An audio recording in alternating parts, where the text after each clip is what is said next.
Good morning, everyone, and welcome. We've been waiting for 8:30 to arrive, and it has. And it is with great pleasure that I have the privilege of welcoming President James Schmidt. Here with us now.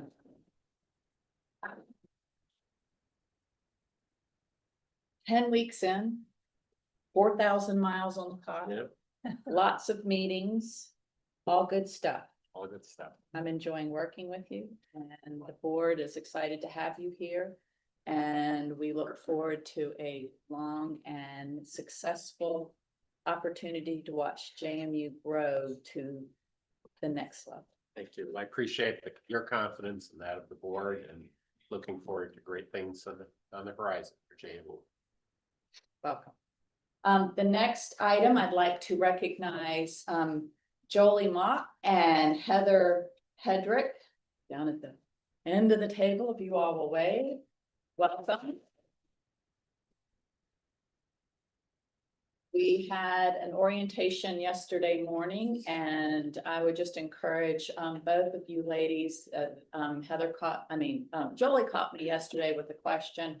And anytime you have questions, please don't hesitate to reach out to me or to David, the board secretary, or of course, to President Jim, because we want you to have the information that you need to help this board make great decisions on behalf of the university. Next, I'd like to introduce SGA President Charlotte Bernal. Charlotte, are you here? I don't see. She's at a SHEV meeting today. Oh, okay. Well, We We got won't- already hard work. good. Glad to know she's really hard at work at Chef.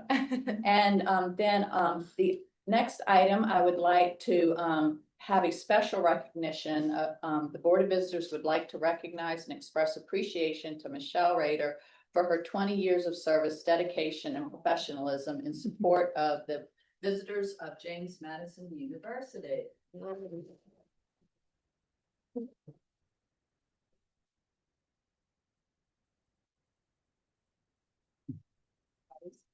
Love you. I have a resolution that I would like to read, and I can't read from there, so I'm gonna read from here. I'd like to close the resolution out.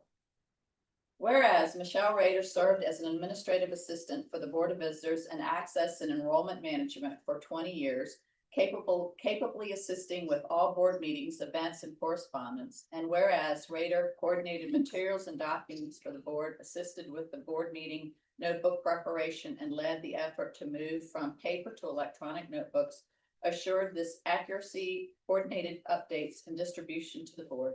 And whereas she has coordinated all contracts for board accommodations, off-site events, and meals. And whereas Rader coordinated the facilities and IT staff to prepare the boardroom and committee meeting conference rooms for meetings. And whereas Rader facilitated a seamless transition between board secretaries, ensuring continuity and professionalism at every step. And whereas she coordinated the university communications to assure all appropriate postings for public meetings, agendas, and draft minutes according to the laws of the Commonwealth of Virginia. And whereas Rader did all of these complicated, time-sensitive university mission-critical tasks with a smile on her face, kindly good cheer, and grace. Therefore, be it resolved that the visitors of the James Madison University collectively and individually express its deepest thanks to Michelle Rader for being a 1 in a million behind the scenes person, making sure everything ran smoothly, and for her loyal service to James Madison University. The visitors further extend their best wishes to Ms. Rader and hope for her happiness in all she undertakes in the future.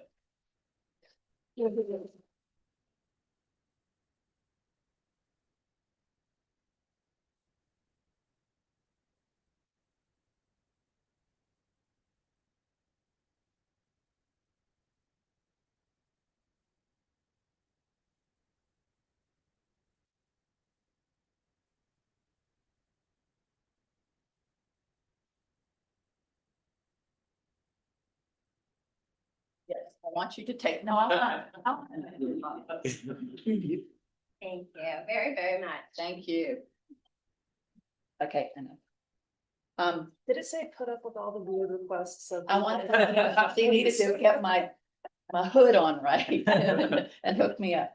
I need, a motion, to approve the resolution that we just presented. I'm a little backwards on that, but Second, and, second, all those in favor of the resolution that was just presented signify by saying aye. Aye. All those opposed? Congratulations again. She's gonna be. got out of Dodge. Next on the agenda, we have the consent agenda. And, I would, ask if anyone would like to remove any item from the consent agenda. Not hearing any. Is there any discussion? All those in favor of approving the consent agenda, please signify by saying aye. Aye. All those opposed? Thank you. Committee reports. We had a great day yesterday, a long day for some of us. A lot of us were here a good bit today. And I'd now like to call on Nicole for academic excellence in their report. Thank you, Madam Rector. The Academic Excellence Committee meeting yesterday began with a welcome by the chair, myself, followed by the approval of the minutes. Provost Bob Colboard began his remarks by acknowledging the recent passing of Ben Delk, a longtime colleague who will greatly be missed. Highlights that the provost then delivered a divisional update, including the completion and status of the 5 major goals for the previous academic year. Highlights include increased shared governance, a collaborative creation of an academic affairs R2 statement, and progressing to the next stage of reimagining the core curriculum. Then we moved on to the academic affairs priorities and the 6-year plan academic initiatives. The provost articulated the division's 6 goals for the year, which include moving to the next phases of the project, including general education reform, integration of AI, enhancing shared governance, and strategic planning. Provost Colboard reported the academic affairs components of the university's 6-year plan. He articulated the academic initiatives included in the plan, the budget details of which were presented to the Audit and Physical Development Committee. Top priorities include continuing to meet the Commonwealth's workforce needs through stellar academic programs and promoting student, faculty, and staff success. He also explained the need for expansion of the College of Health and Behavioral Studies building to accommodate our thriving healthcare programs. The review concluded with a preview of curricular changes anticipated in the next few years, which includes creating new programs to meet growing needs and closing programs to reflect changing demand.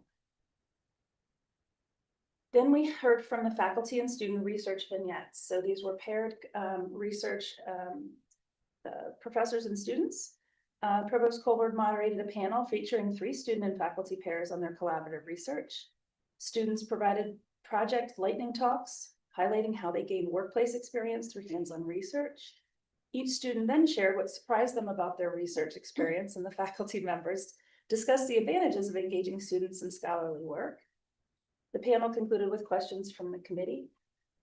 The chair's takeaway from this were a couple of things. One was the FIRE program, which is 1st-year research programs, and how important it was to get students, undergraduates involved in research as early as possible.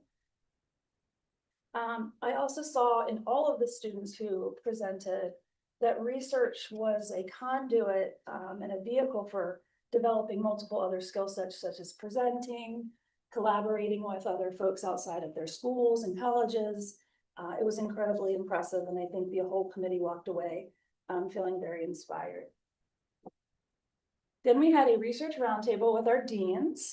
So we had 4 deans who participated in the high-level roundtable discussion centered on research, scholarship, and creative activity.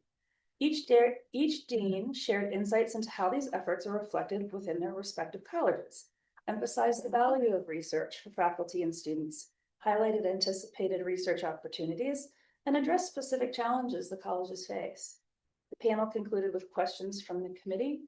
One of my favorite comments from the Dean Roundtable, which was great because I think also for the students who had just presented in the room to see the deans up in the hot seat, it was refreshing. But one of my favorite takeaways from yesterday, and there were multiple great comments and thoughts and visions from the deans, but was one from Dr. Tracy Zimmerman, and she was talking about how she sees the students and I guess what her vision would be for the students, and she said that she wanted them to be intellectually agile and thoughtfully human. And I thought, what a perfect way to sum up what we want a JMU Duke to be. We also had curriculum updates. Paula Maxwell, the Associate Vice Provost for Curriculum, presented 2 curriculum proposals for board approval. The first was a new graduate degree program, the Master of Education and Transition Services in Special Education. This program will enhance the skills of educators to fill emerging jobs focused on transition planning for students with disabilities. Upon completion, graduates will be equipped to pursue employment as transition coordinators or equivalent positions. And for those of you who don't know, because I did not, that all Virginia schools require these transition services specialists now. The committee heard details on the program's employment demand, duplication, relationship to existing degree programs, return on investment, and resources.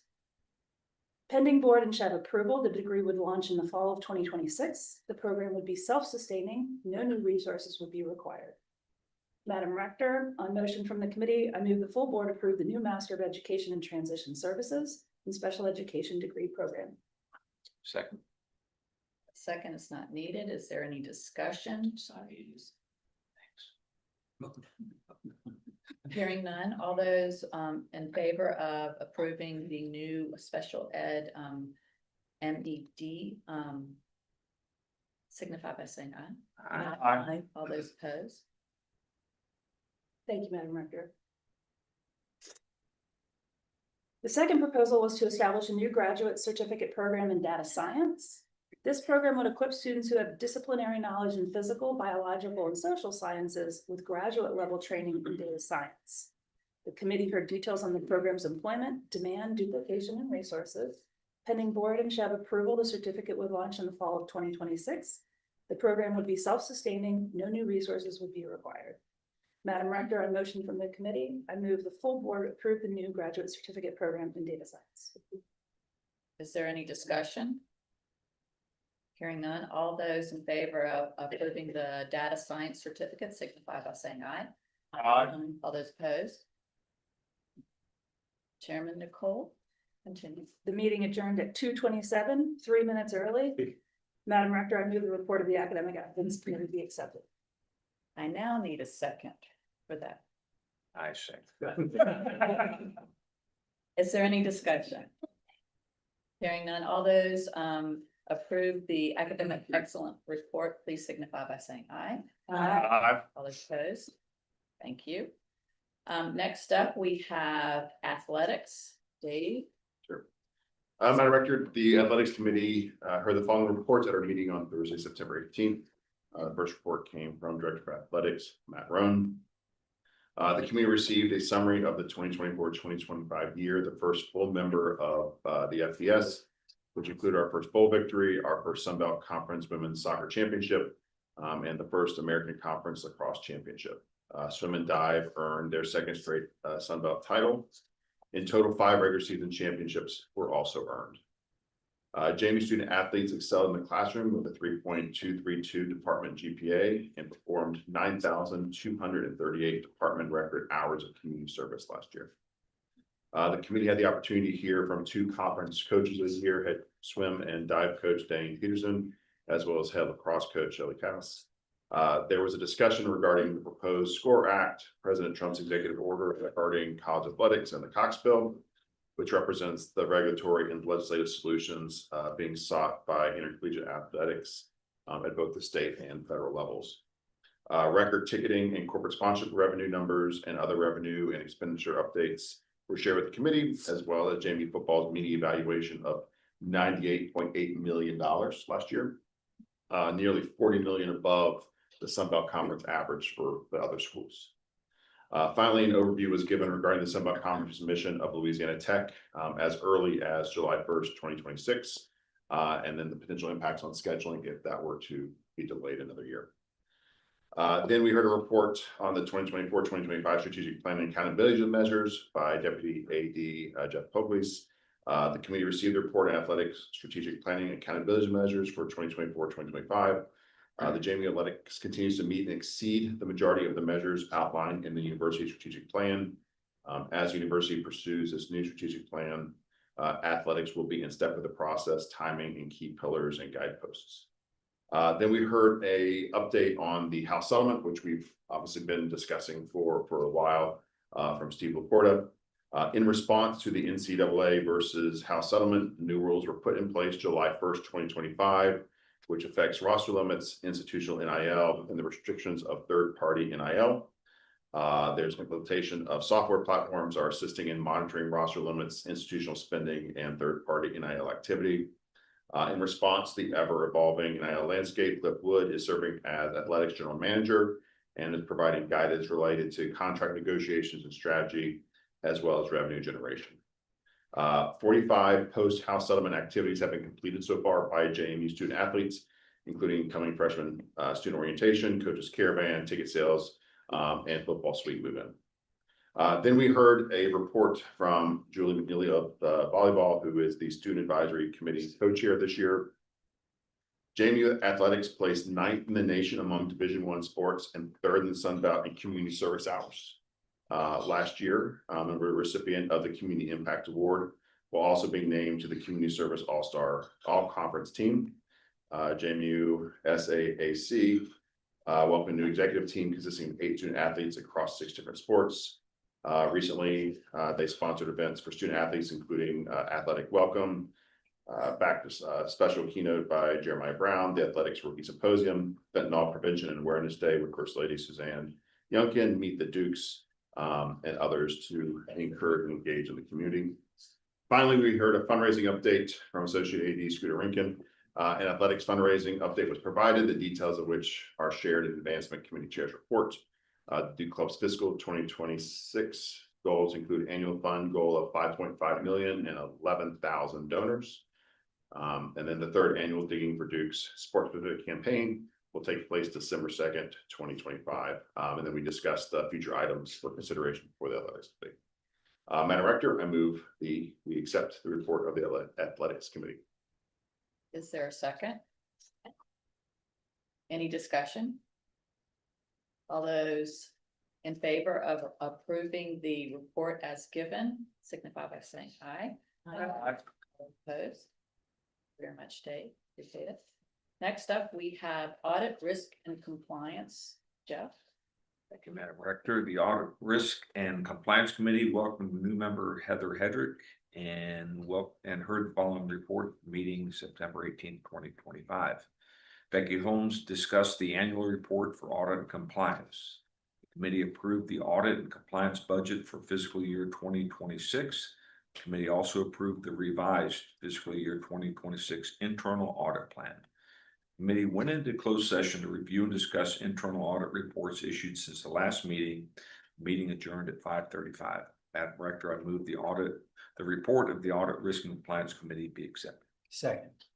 Thank you very much. Is there any discussion? Hearing none, all those signify by saying aye. Aye. All opposed? Thank you. And Jeff, thank you for that short report. Next up, we have finance with Steve Smith. Thank you, Madam Rector. The Finance and Physical Development Committee heard the following reports at the meeting on September 18th, 2025. The financial review, the university's revenue and expenditures for 24-25 fiscal year exceeded the university's budget expectations. Bond rating update, Fitch Ratings recently reviewed JMU's AA- bond rating. Their review is performed annually and consists of conversations with university staff, as well as a review of enrollment, endowment, and financial data.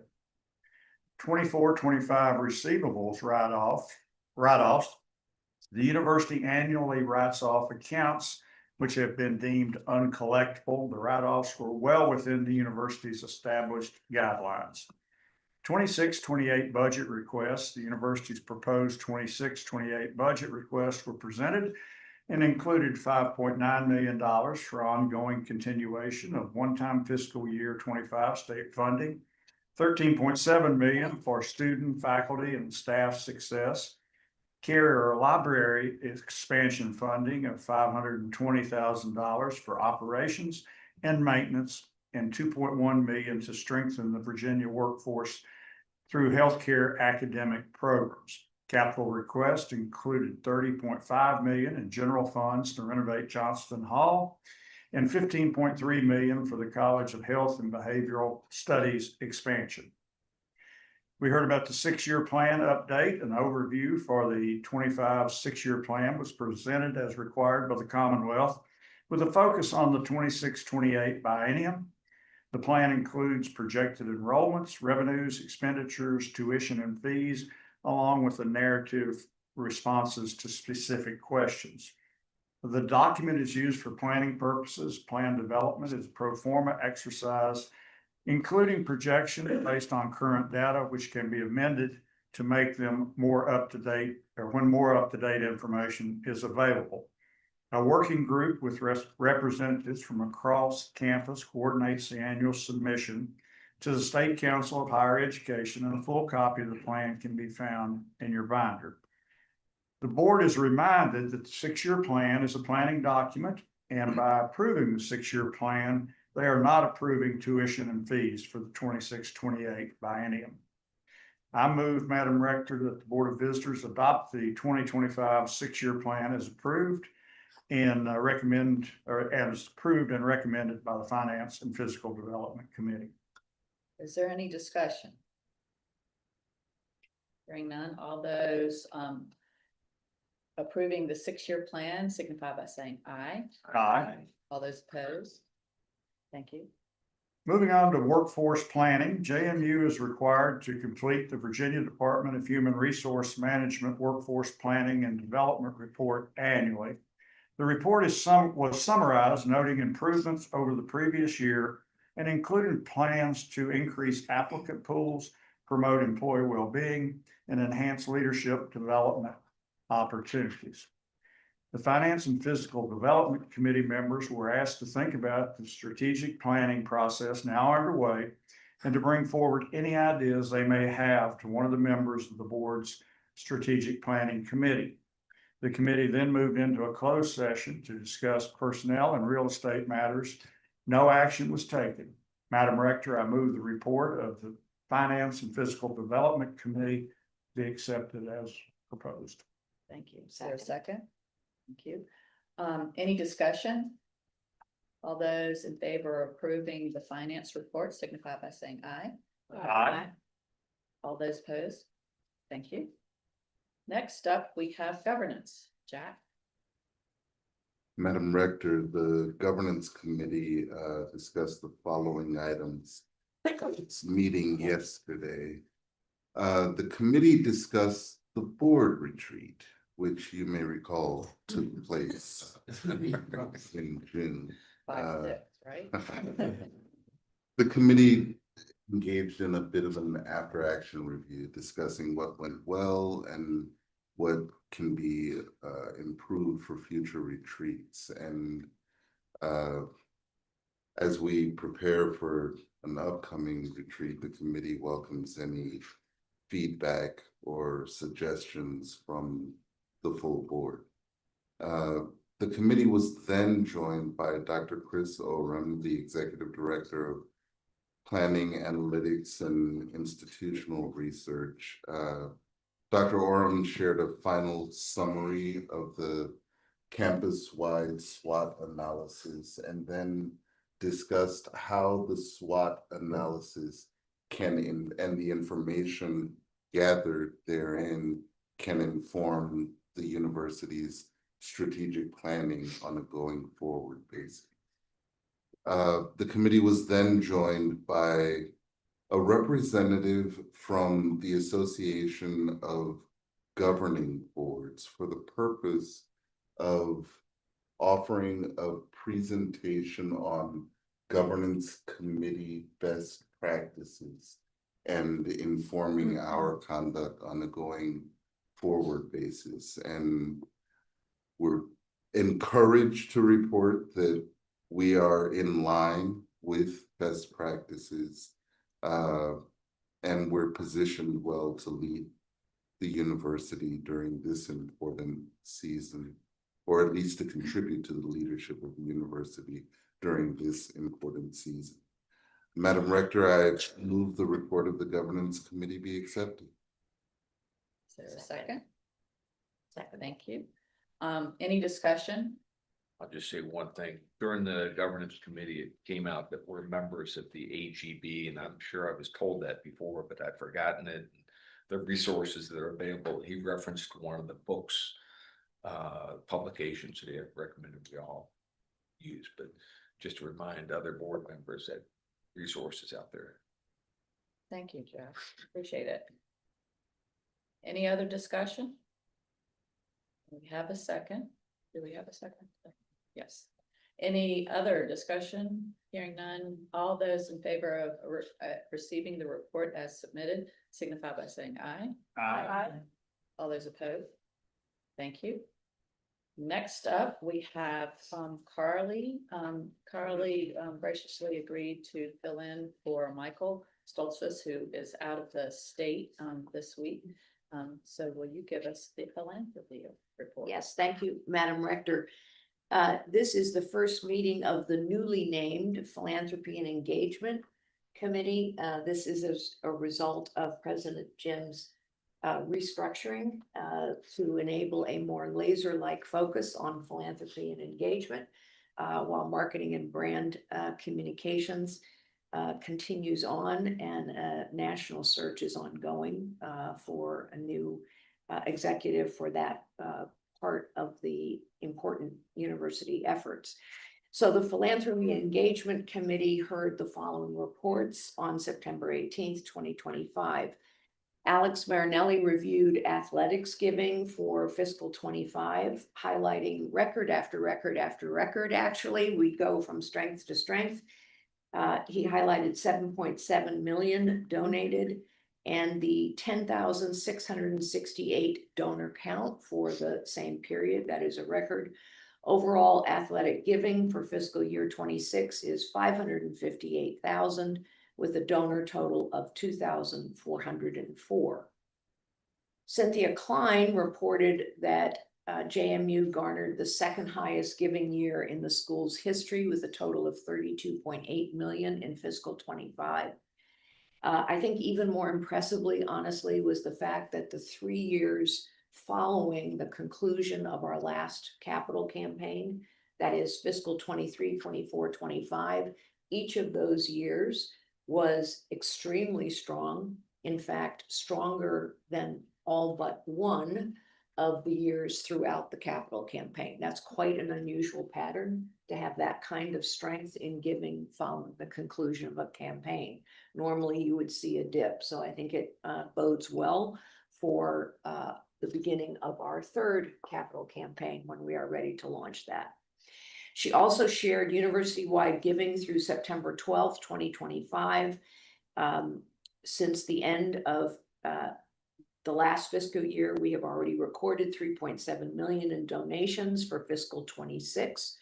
Our gift expectancies, which are below the line gifts for the new fiscal year, are coming in very strong at $915.8 thousand. The pipeline holds 307 gifts in cultivation for 75.9 million total and 97 solicitations for 48.4 million. That's a very strong pipeline. The committee had some good questions about how we measure the timing of those gifts in the pipeline and the speed with which they move from prospecting through cultivation all the way to a closed gift. To date, there are 6 major closed gifts for 392,000. Nick Langridge, our Vice President for Philanthropy and Engagement, then shared his vision for the new focused effort around philanthropy and engagement. Very inspiring, I must say. And he also talked a little bit about the campaign timeline. We had a good discussion about how our very ambitious but achievable strategic plan schedule is going to accelerate the launch into feasibility for the third comprehensive fundraising campaign.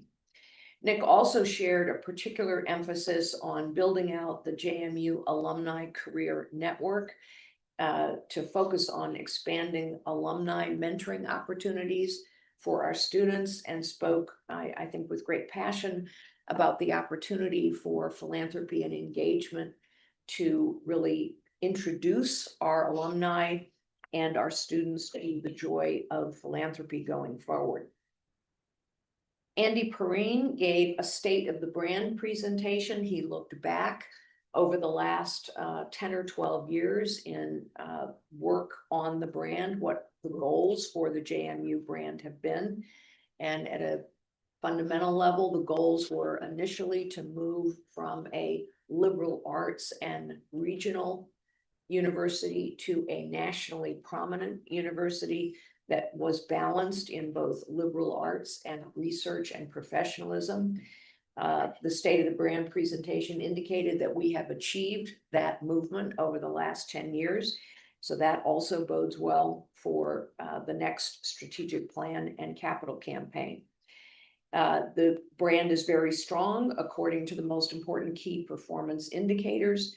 And we had a great discussion about the brand and its need for refreshment as we come out of the strategic planning cycle and into the capital campaign, and the need for all of those things to dovetail and integrate beautifully. So the strategic plan, the capital campaign launch, the brand launch, all will be synchronized and mutually reinforcing. Whitney Satchko and Pam Brock summarized plans for the presidential tours. If President Jim hasn't had enough to do in his first 10 weeks, he is also now launching into his presidential tours, beginning with one this afternoon, actually here at the university. But the purpose of these tours is to introduce President Schmidt to an even broader array of constituencies, including alumni, parents, donors, and friends, and to gather their input for the university's strategic plan. As I said, the tour begins this afternoon. It currently has 9 stops planned for this fall, with more to come in the spring, including a virtual event to create access to Dukes across the country. And the committee was pleased to hear that that virtual event already has 600, I think. 650. More than 650 people who have signed up. So that represents a lot of pent-up energy and excitement about the university, about our new president, and our direction going forward. The meeting adjourned at 4:05 p.m. With that, Madam Rector, I move to accept the report of the Philanthropy and Engagement Committee. Thank you. Is there a second? Second. Any discussion? All those in favor of approving the report, signify by saying aye. Aye. All those opposed? Thank you. Next up, we have Terry Edwards, who will give our 2 final reports. She'll first start with strategic planning. Great. Thank you. Thank you, Madam Rector. The Student Affairs Committee heard the following reports at the meeting held yesterday. These are the key takeaways from the meeting. The committee, at each committee meeting, we recognize members that have been awarded different awards, and we recognize the Purple Star winners that included the student affairs staff that were in partnership with other divisions across JMU. And I thought that was very impressive because it's not just student affairs, but it's how they network and work across the university. Charlotte Ronald, the new student body president, and Sydney Stafford presented their goals for the year. And I was really pleased that they're aligned with the student affairs strategic plan. And once we get our overall strategic plan, I expect the next year we'll probably have those students aligned with theirs as well. We then went to a panel discussion, and we're going to have all through the year, the staff created a young freshman named Madison, and we're going to walk through all of our goals through her eyes as a freshman coming to JMU. I thought that was a pretty creative way to present. So this meeting, we talked about the journey of Madison from the point that she applied for JMU to accepted, to filled out all of the different steps along the way, to came on campus and a week afterwards. We had a panel discussion with Casey Alren, Kathleen Campbell, Melinda Wood, and Tracy Kite, and they walked us through the journey to JMU. And I will say, for any of us that went to JMU, this is a journey we never had. It was a journey we did not have a ticket to, but it was really impressive. And what I think it shows is from the moment someone thinks they're coming to JMU until they're situated in their dorm a week after, and even beyond, that JMU monitors that and really cares for that individual. So they narrated the story of Madison from her point of making choices to the first week of class. And looked at the intentional programming, the resources, the touch points, and from the Office of Orientation and Transition to residence life, admissions, and family engagement. One of the takeaways, it's an elevator comment for you, is 70% of the students that come on site that are thinking about JMU and applied to other colleges, 70% that come on site actually turn in their deposit while they're here. I think that's pretty impressive for me. And I believe Heather shared that her daughter wanted to do that, and I think you were it was the panelist that we had, her daughter wanted to do that, but she wanted to wait and have her husband involved with the signing of the check because he also was a JMU alumni. Thought that was pretty neat. So all the presentations will follow Madison through her first year. Madison is a pictorial person, and the drawing was designed by one of our students. So all the artwork associated with her has been created internally, which I thought was impressive as well. Then we had a committee that joined the panelists, and they also shared their personal experiences. We had Malachi Drumagol, he's an orientation peer advisor, and Talon Cummins Watson, a hall director in Weaver. And so if you don't remember, the way it's structured is you have a resident advisor, and then the hall director is kind of the responsible party for all of the RAs. They shared how they supported their students during the transition of JMU. They also gave some specific examples of stories of those students. Then Bridget Akins is a JMU parent, and she's a parent of 2 Dukes, and she and her husband are both Dukes. And she talked about how she connected with the family engagement events and communication. She shared that this really made a difference and was seamless in the transition. She also shared that as she talks to her friends about other students that go to other colleges, they're kind of in awe that this is done because they just drop them off and say good luck.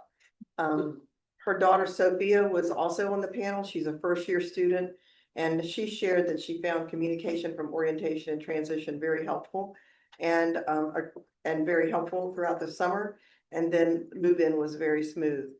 She applauded JMU's teams for helping her get settled her first month. The day that you move in, and Tim can correct me if I didn't take good notes, we have 138 frogs that greet people and 300 that move them in. And those on the panel that had connections, Dave, your daughter came, and Kay had grandchildren. I have a family member.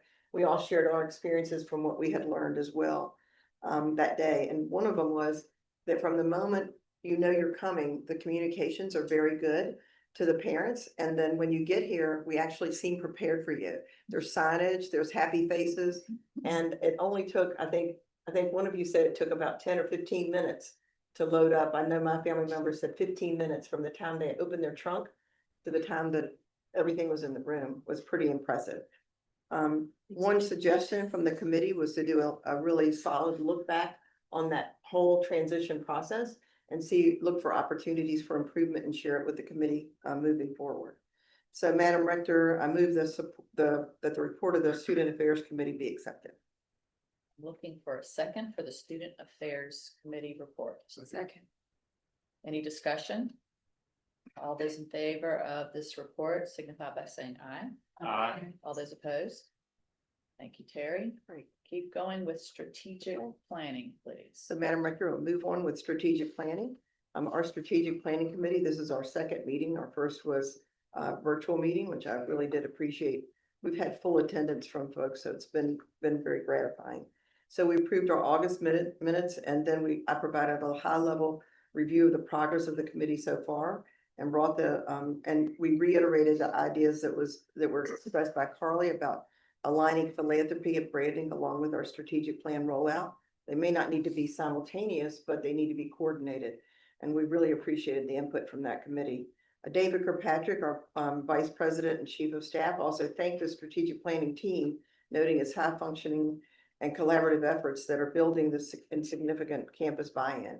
You know, one of the things that President Jim was really adamant about when we started this is that we might have some pillars that we think are the most important things, but we need to listen to others and engage the faculty and staff in a meaningful way. And he set up a very impressive structure to do that. And I've been very impressed with how leaders among the faculty and staff have stepped up and carried the load. So David recognized them.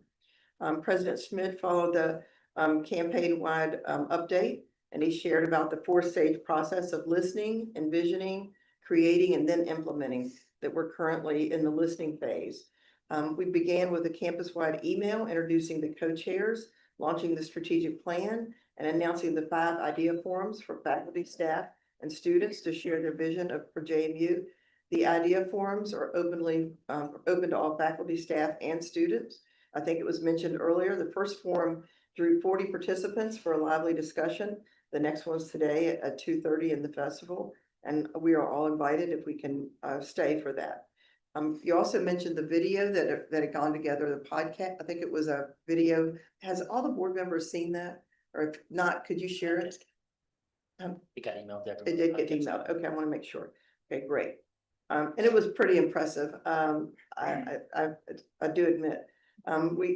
We then moved on to an open discussion, building a culture of change at JMU. President Schmidt shared high-level thoughts, and it was joined by Jennifer Campfield, the Assistant Vice President for the Academic Initiatives and Planning, as well as Chris Orm. Jennifer shared more on the adoption of the ProSci method for change management, and we all discussed change management culture. There's a process to get that done, but also I think Carly suggested, and we thought it was a really good idea, is to think through what's our current culture and what's our future culture, and then how do we navigate through the strategic plan, reaching that goal.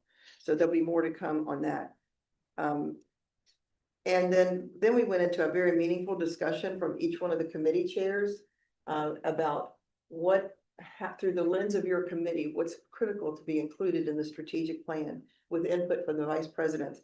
And I thought that was a really meaningful discussion, and I appreciate everyone thinking ahead. Dave, especially the how you outlined yours was very helpful. The meeting concluded with us sharing some additional ideas, and we are very encouraged by this process, increasingly optimistic about the future. I really feel grateful, David, for the work that you and Jim have done, is clearly outlining our process and sticking with it, and open communication. So I hope all board members feel like they're actively engaged, not just the strategic planning committee, and know what's going on. Madam Rector, I move that the report of the strategic planning committee be accepted. There's a second. Second. Any discussion? Yes. Just apologize for missing the first meeting. So just in full disclosure, Jeff and I did have a discussion prior to adding the strategic planning timeframe to our board meeting, that Jeff will not be able to participate on board days, but he will participate in all other strategic planning meetings as a chair of the Audit and Risk Committee.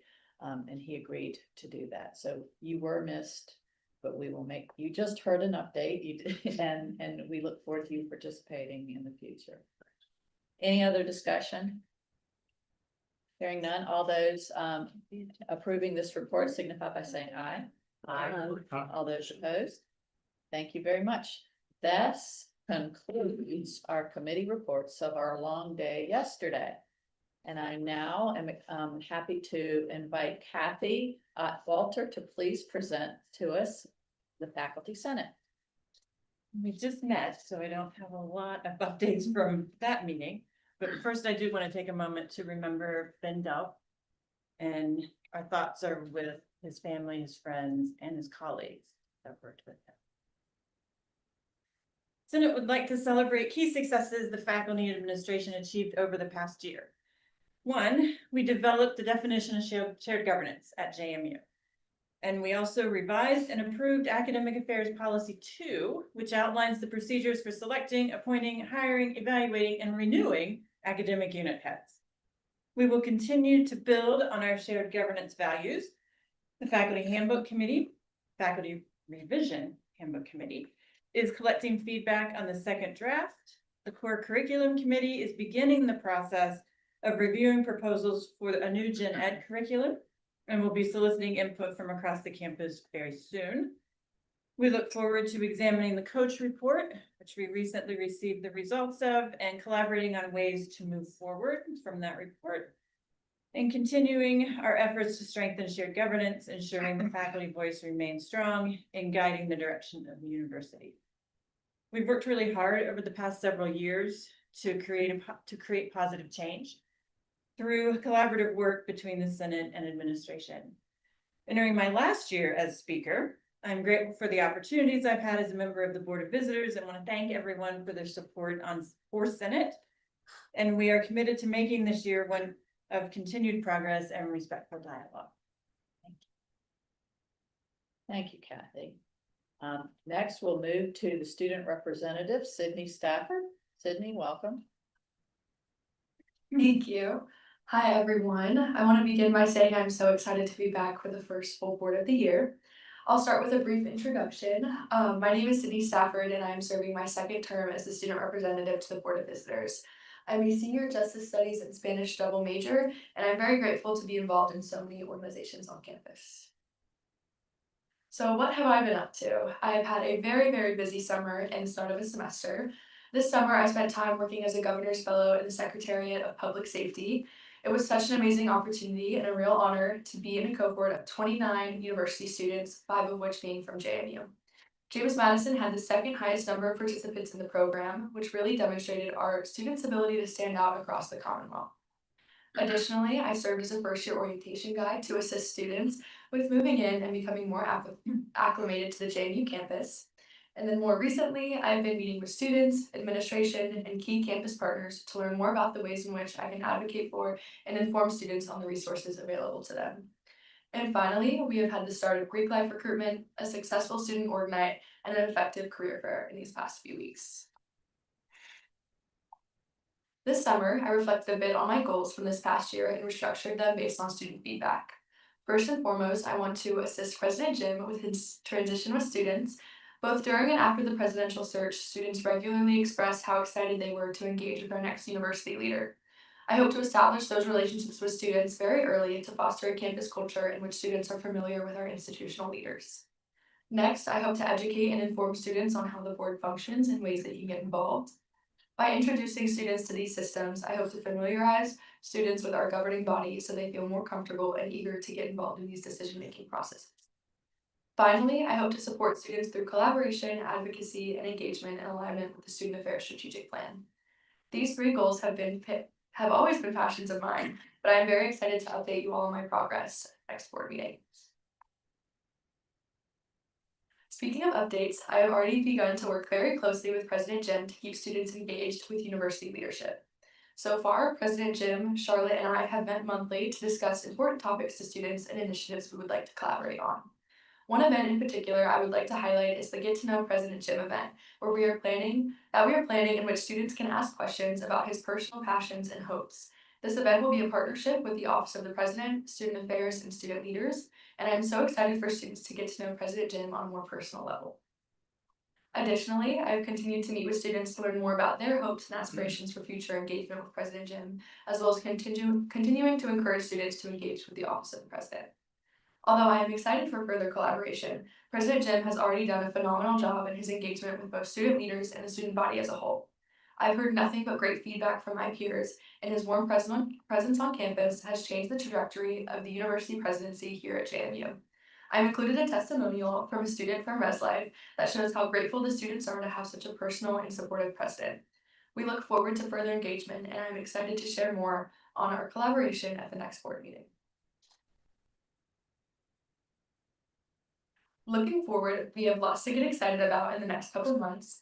As we reach the halfway point in the semester, I am excited to help host another Halftime on the Quad event. By boosting morale and providing a safe space for students to de-stress from midterms, this event serves as an opportunity to uplift the campus community on a larger scale. I will also be hosting the 4th Student Representative to the Board of Visitors Conference in November.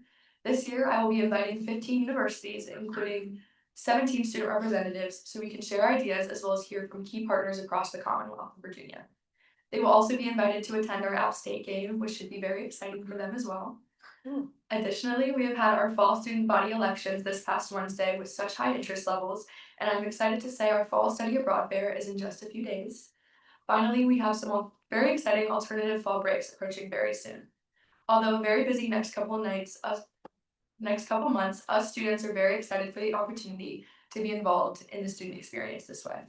That is all for me today, but I thank you all for the opportunity, and if there are any questions, it's here.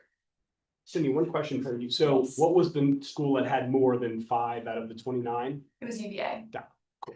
But they had 6, so we were just one behind them. We were very close. But just one of ours equals 2 of theirs. Yeah, right. I'll second I that agree. motion. Any other questions for Sydney? Thank you, Sydney, very much. We appreciate your report. Next up, we have President Jim. I have a few slides, all those up front as well.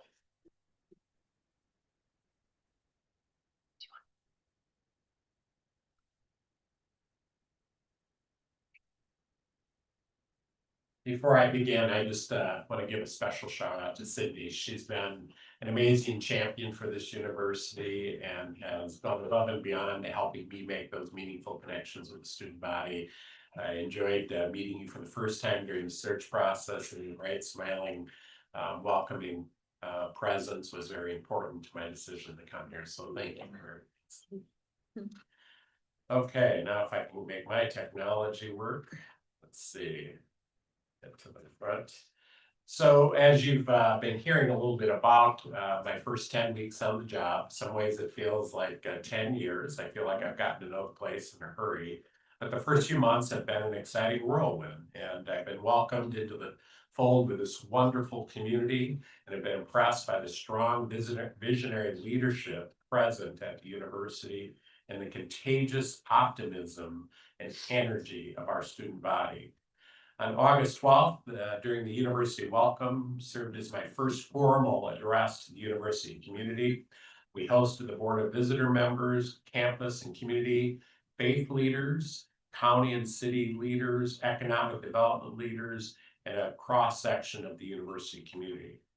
It was also a great honor to host First Lady Suzanne Youngkin at the It Just Takes One Fentanyl Awareness event. And I have the privilege of introducing Kay, and I want to thank her for her leadership as well as that of her granddaughter Sydney, who shared a powerful and very personal message about fentanyl. Most recently, we hosted Dr. Peter Levine as our Constitution Day keynote speaker. I've, as you've heard, committed to spending at least 25% of my time with philanthropy. I want to thank Nick and his team for keeping me busy on the road. We are getting out and about, making those important connections with alumni and supporters of JMU. Since June, as you've heard, I've traveled nearly 4,000 miles, all within the Commonwealth. The state is a lot bigger than it looks like on the overall map. I kept thinking, God, we've been driving for 4 hours. We've got to be there soon. I know it's a couple more hours. I have enjoyed traveling this beautiful state. Seeing amazing topography, understanding the unique personalities of each of the region, and I hope that soon I will be able to fully embrace and understand what it means to be a member of this Commonwealth. I've met with many benefactors and supporters. In June, even before I officially started, Nick arranged, I think it was 15 or 16 virtual calls with some of our great supporters across the United States that I knew would be very difficult to make that connection when I got on the ground. Thought it was important to make that personal connection so that they had something hopefully to look forward to. So when I'm able to actually visit them in California, New York, other places everywhere in between, that I'd have at least a starting spot. In my first 30 days, I promised to meet with at least 30 CEOs and significant benefactors. And I'm pleased to say that we always believe in stepping up in a bigger way. In those first 30 days, with Nick's help, I think we met with 64 C-suite leaders and donors across Virginia. And we've had many, many meetings in the following 6 weeks that I've been on the job. Each person I met with, what really struck me was shared their passion for JMU, their pride in our students and our graduates, and their belief that the university will continue to achieve more in the months and years to come.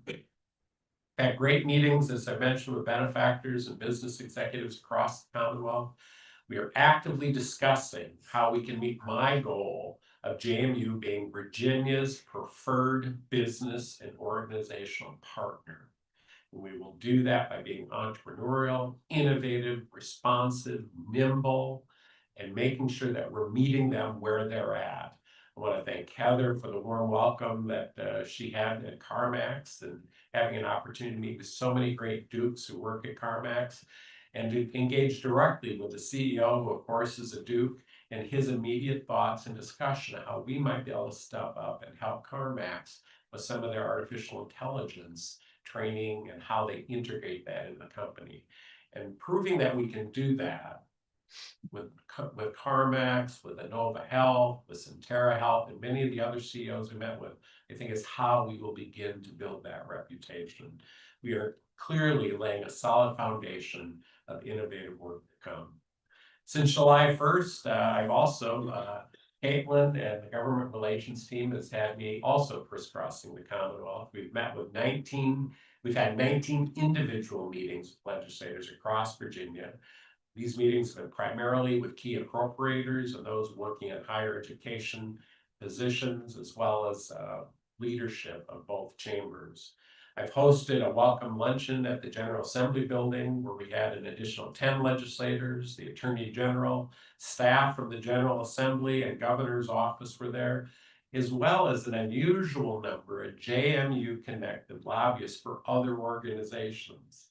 And even though they may be getting a paycheck for somebody else, you can bet that I will be leaning on those JMU connections to help us. When the going gets tough, the tough get going and we go to work. I met with key legislative staff who are supporting House and Senate Finance and Appropriations committees. In more than 40 years of government relations experience, I've learned that those relationships with the staff, when you can sit down in their office and like, well, let's just change a few of these words and these proposals to make all of the difference. So those relationships are very important. Also met with many members of the governor's administration, including 3 cabinet secretaries who, dare I say, have become friends of mine and a true privilege to work with.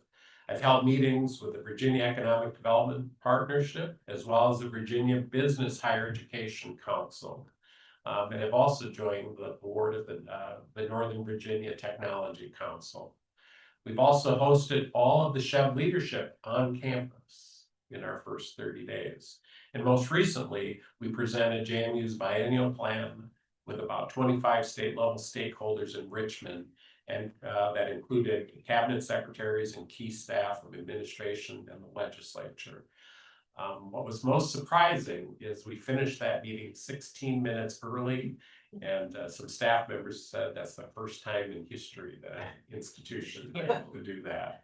Their comment was that the entire team from JMU was very well prepared, that our reputation is solid with them, and that they trust the data and frankly, the metrics of what JMU has been able to do over the years. And that's really a reflection on the great work of this institution long before this guy arrived in Virginia. So congratulations to the senior leadership and everyone who helped prepare that. Just last week, I traveled to Capitol Hill with Anthony Tongan. We met with Congressman Ben Cline, Senator Tim Kaine, and Senator Mark Warner. I also visited several other offices within the Virginia delegation and also stopped by offices in Wisconsin and Minnesota to keep those connections fresh. One of the things I've learned about politics is you never know when those connections are going to serve you well. We also stopped by some offices and had a chance to meet with many Dukes who are working in congressional offices across the country. And again, once a Duke, always a Duke. Strategic plan you've heard a lot about. The plan is underway. This is a swift moving 8-month process. We are solidly in the listening stage of our 4-stage process. The website was recently launched outlining the strategic plan, its process and timeline. And as of today, we've held 4 college meetings, also called town halls, and 1 idea forum. The campus tour includes meetings specific to each college and idea forums that are open to all faculty, staff, and students. The crowds for these events have ranged from 40 to 100 people. There's still room to attend remaining idea forums. And of course, board members are welcome to any of these meetings. All alumni and benefactor focused tours will capture ideas from constituents from throughout the Commonwealth and across select areas of the United States. We have an overview of our campus tour and presidential listening tour. Both tours will invite ideas from the public and help form creation of the strategic plan. We've received incredible feedback because in each of these meetings, people can share their ideas during the meeting. Otherwise, there's a QR code that can answer specific questions that we've directed to different audiences. I have to say, I've been really impressed. Sometimes institutions and people connected can be a little cynical about these processes. And I think that the overwhelming support shows a sense of optimism, a belief that we can accomplish great new things, and people are not being bashful about putting those ideas out. We will have a total of 9 JMU college meetings, 5 idea forums that are scheduled between September 1 and October 8th, with 10 regional and national locations scheduled for the alumni benefactor listening tour. It includes, as you heard earlier, the September 24th Zoom kickoff, and I think we'll schedule additional virtual ones given the more than 650 people who've already registered for that. The creation of the new Marketing and Communications Division, led by Vice President for Strategic Communications and Marketing position, that search will get underway shortly. I hope to solicit the campus for folks who are interested in serving on that search committee. In July, I also met with members of the local media, had a chance to start building those relationships. I have to say, I had also the great pleasure of meeting with staff at the Breeze. I think they scheduled 15 minutes, and I think we ended up going about an hour and 15 minutes. So very engaging, far-reaching conversation. And I encourage them to be curious, to be bold, and to be responsible, because their words do carry weight and their opinion matters, and how they talk about the university and its relationships makes a difference. I think this underlines that I value the relationships that I'm building with our media partners. Together, they will help us write our history. I think you also have learned that my knee-jerk reaction is to be very transparent. I've shared that with local media. I've shared that with our shared governance partners. I've also share that with the board and constituents.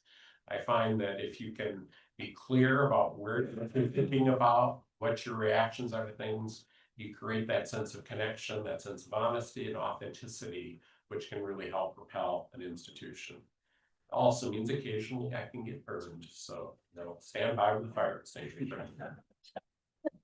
I've been deeply impressed by our athletic teams and the leadership in our athletics office. Matt and his team have put JMU on the national map, and we continue to produce exceptional student athletes.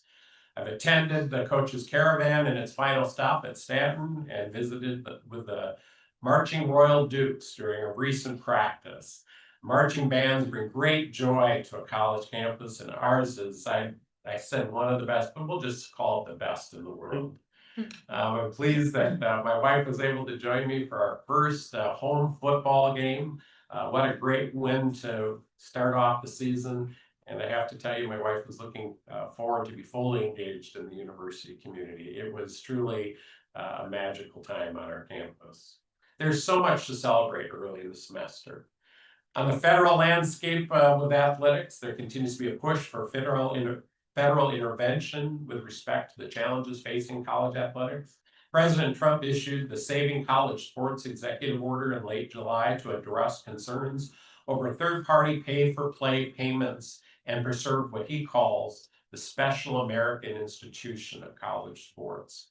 The order prohibits these third-party payments, but allows for legitimate, fair market value, name, image, and likeness deals. And it also directs federal agencies to ensure the stability and encourage more scholarships for non-revenue and women's sports, and to clarify the employment status of student athletes. These are all very important steps. In addition, the SCORE Act, as you've heard, is a federal bill introduced by the House of Representatives a few weeks prior. Hope to be voted on soon. It's not clear about its passage, so we'll have to keep an eye on that report. At its core, it writes into the law the terms of the NCAA versus House settlement that would ensure student athletes are classified as non-employees. It preempts the broad array of state individual NIL laws and provides limited liability protections. We are especially appreciative to our local Congressman Ben Klein for being a co-sponsor of this legislation.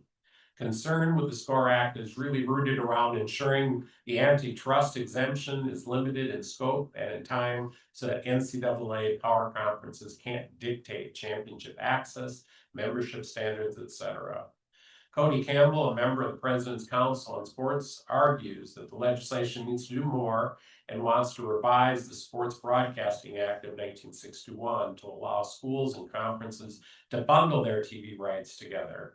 We appreciate the regulatory and congressional action to help ensure sustainable college athletics environment. We're at a challenging time, and what I've been impressed with this institution, the support of the board and with the leadership of athletics, is that we are going to respond to the ever-changing rules of the game. When they change things in an individual sports, the coaches and players have no choice but to follow those rules and figure out how to adjust their game strategy to be in compliance with new rules. We have to do the same with this increasingly complex, financially intensive environment. And again, buckle your seatbelts. There's a lot left to cover. Our applications of students continue to skyrocket. I want to thank Melinda and her team for the outstanding work. As you've heard, we've more than doubled our applications in the last 5 years. 46,000 students sought to be Dukes this fall. That is just incredible. We have a healthy makeup in the in-state, out-of-state, and international applications. Overall, out-of-state students represent just over 24% of this incoming class, which is a goal set by this board, a 6-year goal that we're close to achieving in a very short time. We have an impressive 24% as well of first-generation applications in the mix. It's clear that we are the first choice for many students and family. Earlier this week on Monday at a SHEV meeting and a joint council presidents meeting, SHEV staff stood in front of the presidents and asked them if they knew who their biggest competitor in the room was. Duke. It was JMU. Out of all the institutions, JMU had the most number of cross applications. In fact, we led the Commonwealth with being the single biggest competitor for 6 of the public schools, and we're the largest competitor among all the private schools. Yeah. So clearly, more and more Virginia applicants have clearly focused on the possibility of becoming a Duke. So we are in the mix. In the class of 2029, they are here. On August 17th, I welcomed our newest Dukes at New Student Convocation. I shared advice with them, both as a longtime higher administrator and the dad of 3 sons who've all gone on to college. I shared with them to make the most of their time, to take risks, to engage, and to take full opportunity to go see their faculty members during office hours. And I took the bold step of asking them to try to put their phone down, maybe even for a full day, to leave it in their room, and to use that opportunity to connect those power skills. So what it means to build those relationships with your fellow Dukes. I've had a number of students as I've walked the campus who've said they've trying it. They've tried to keep it in their pocket as they walk across campus, and they're very proud when they get up to come and talk to me about it.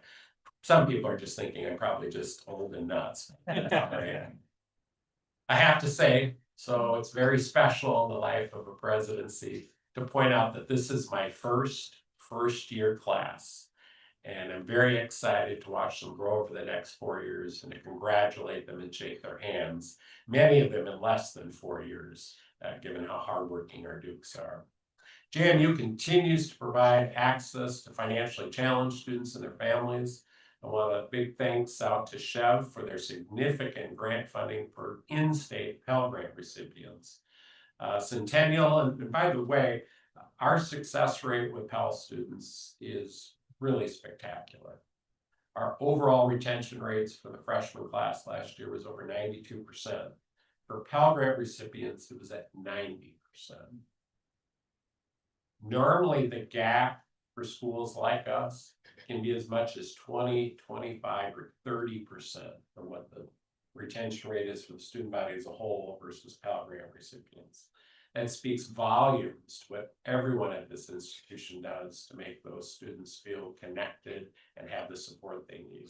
But for students who are in our Centennial and Valley Scholars Program, who I think are all Pell Grant recipients as well, they are being retained at 94%. So we've not only closed the opportunity gap, we've blasted through it. They have had a cumulative GPA of this last spring semester of a GPA of 3.27%, which is really quite remarkable. These academic outcomes, again, reflect the commitment to excellence and resilience while balancing participation, leadership in clubs and organizations outside of the classroom. JMU is home to a community of student scholars who consistently live the values of excellence in service to others, and they're caring for their community.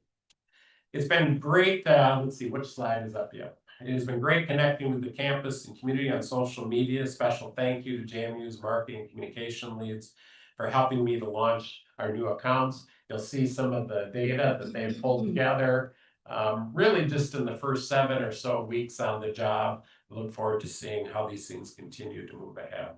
Speaking of looking ahead, we have a number of things on the horizon that we'll be looking at in the strategic plan, but also as I start to address kind of campus-wide issues. One of the things that I've shared with the local media in my first week on the job is I believe strongly in the idea of having a strong on-campus presence. I was very aware of the housing shortage within the area of Harrisonburg, and that when institutions grow, they tend to take up housing that workforce housing may need. And it's important to be a good partner with the community. And I said that without analyzing all of our data, that generally I believe in housing about half of our students. That's a big hill to climb. And we'll be talking a little bit later today about some of the things we may be able to do that. Working in concert with campus master plan, at least the draft of that plan, taking a look at some opportunities where we might be able to accelerate that. I would not rule out going above that as well. I'd like to also be exploring our role as a research university. Much has been talked about our Research 2 status, and part of the strategic planning and visioning process will be to really dive into that. I believe there are ways forward as a research university that are different than UVA, as an example.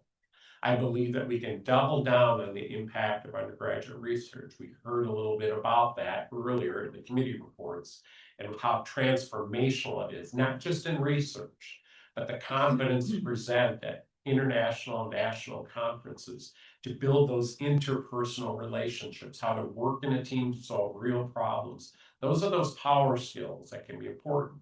But as we look at what our role as a research institution, as we climb that ladder, I believe we can do a path that is different than maybe what most R1s would do. And again, I look forward to having that conversation with the campus community. Certainly, we will continue to have to navigate the realities in athletics and explore what would a stadium expansion look like, and what would an entertainment and experience district within the campus look like as it relates to that experience. And I think the secret lies in those ideas as we move ahead. Finally, I want to make sure that we can stand up and chart our own path to distinction, a different kind of research university, a different kind of expectation that builds on who we are and what our students already take from JMU. But what does the Madison promise look like? What can every student expect from their experience here? What can society and our employers expect when they hire a Duke or welcome a Duke into their community? It's one of leadership, it's one of engagement, it's one about civility. I had a US Senator suggest, wouldn't it be wonderful if James Madison University became maybe the first university in the country to require a course on the Constitution? Yes. We have much to look forward to, much to be excited about. We're just getting started, my friends and family. So thank you. Be happy to answer any questions. Any questions for President Jim? Thank you, Jim. That was a great report, great first report of many. You're here. We next have Lauren Coleman from the JMU Foundation, and yesterday in the governance committee, we learned from AGB that the importance of the relationship that we have with the foundation. So I'm happy to have Lauren here to give us an update on what's going on across the street. Okay, Madam Rector and President Jim, thank you very much for the opportunity to address this group.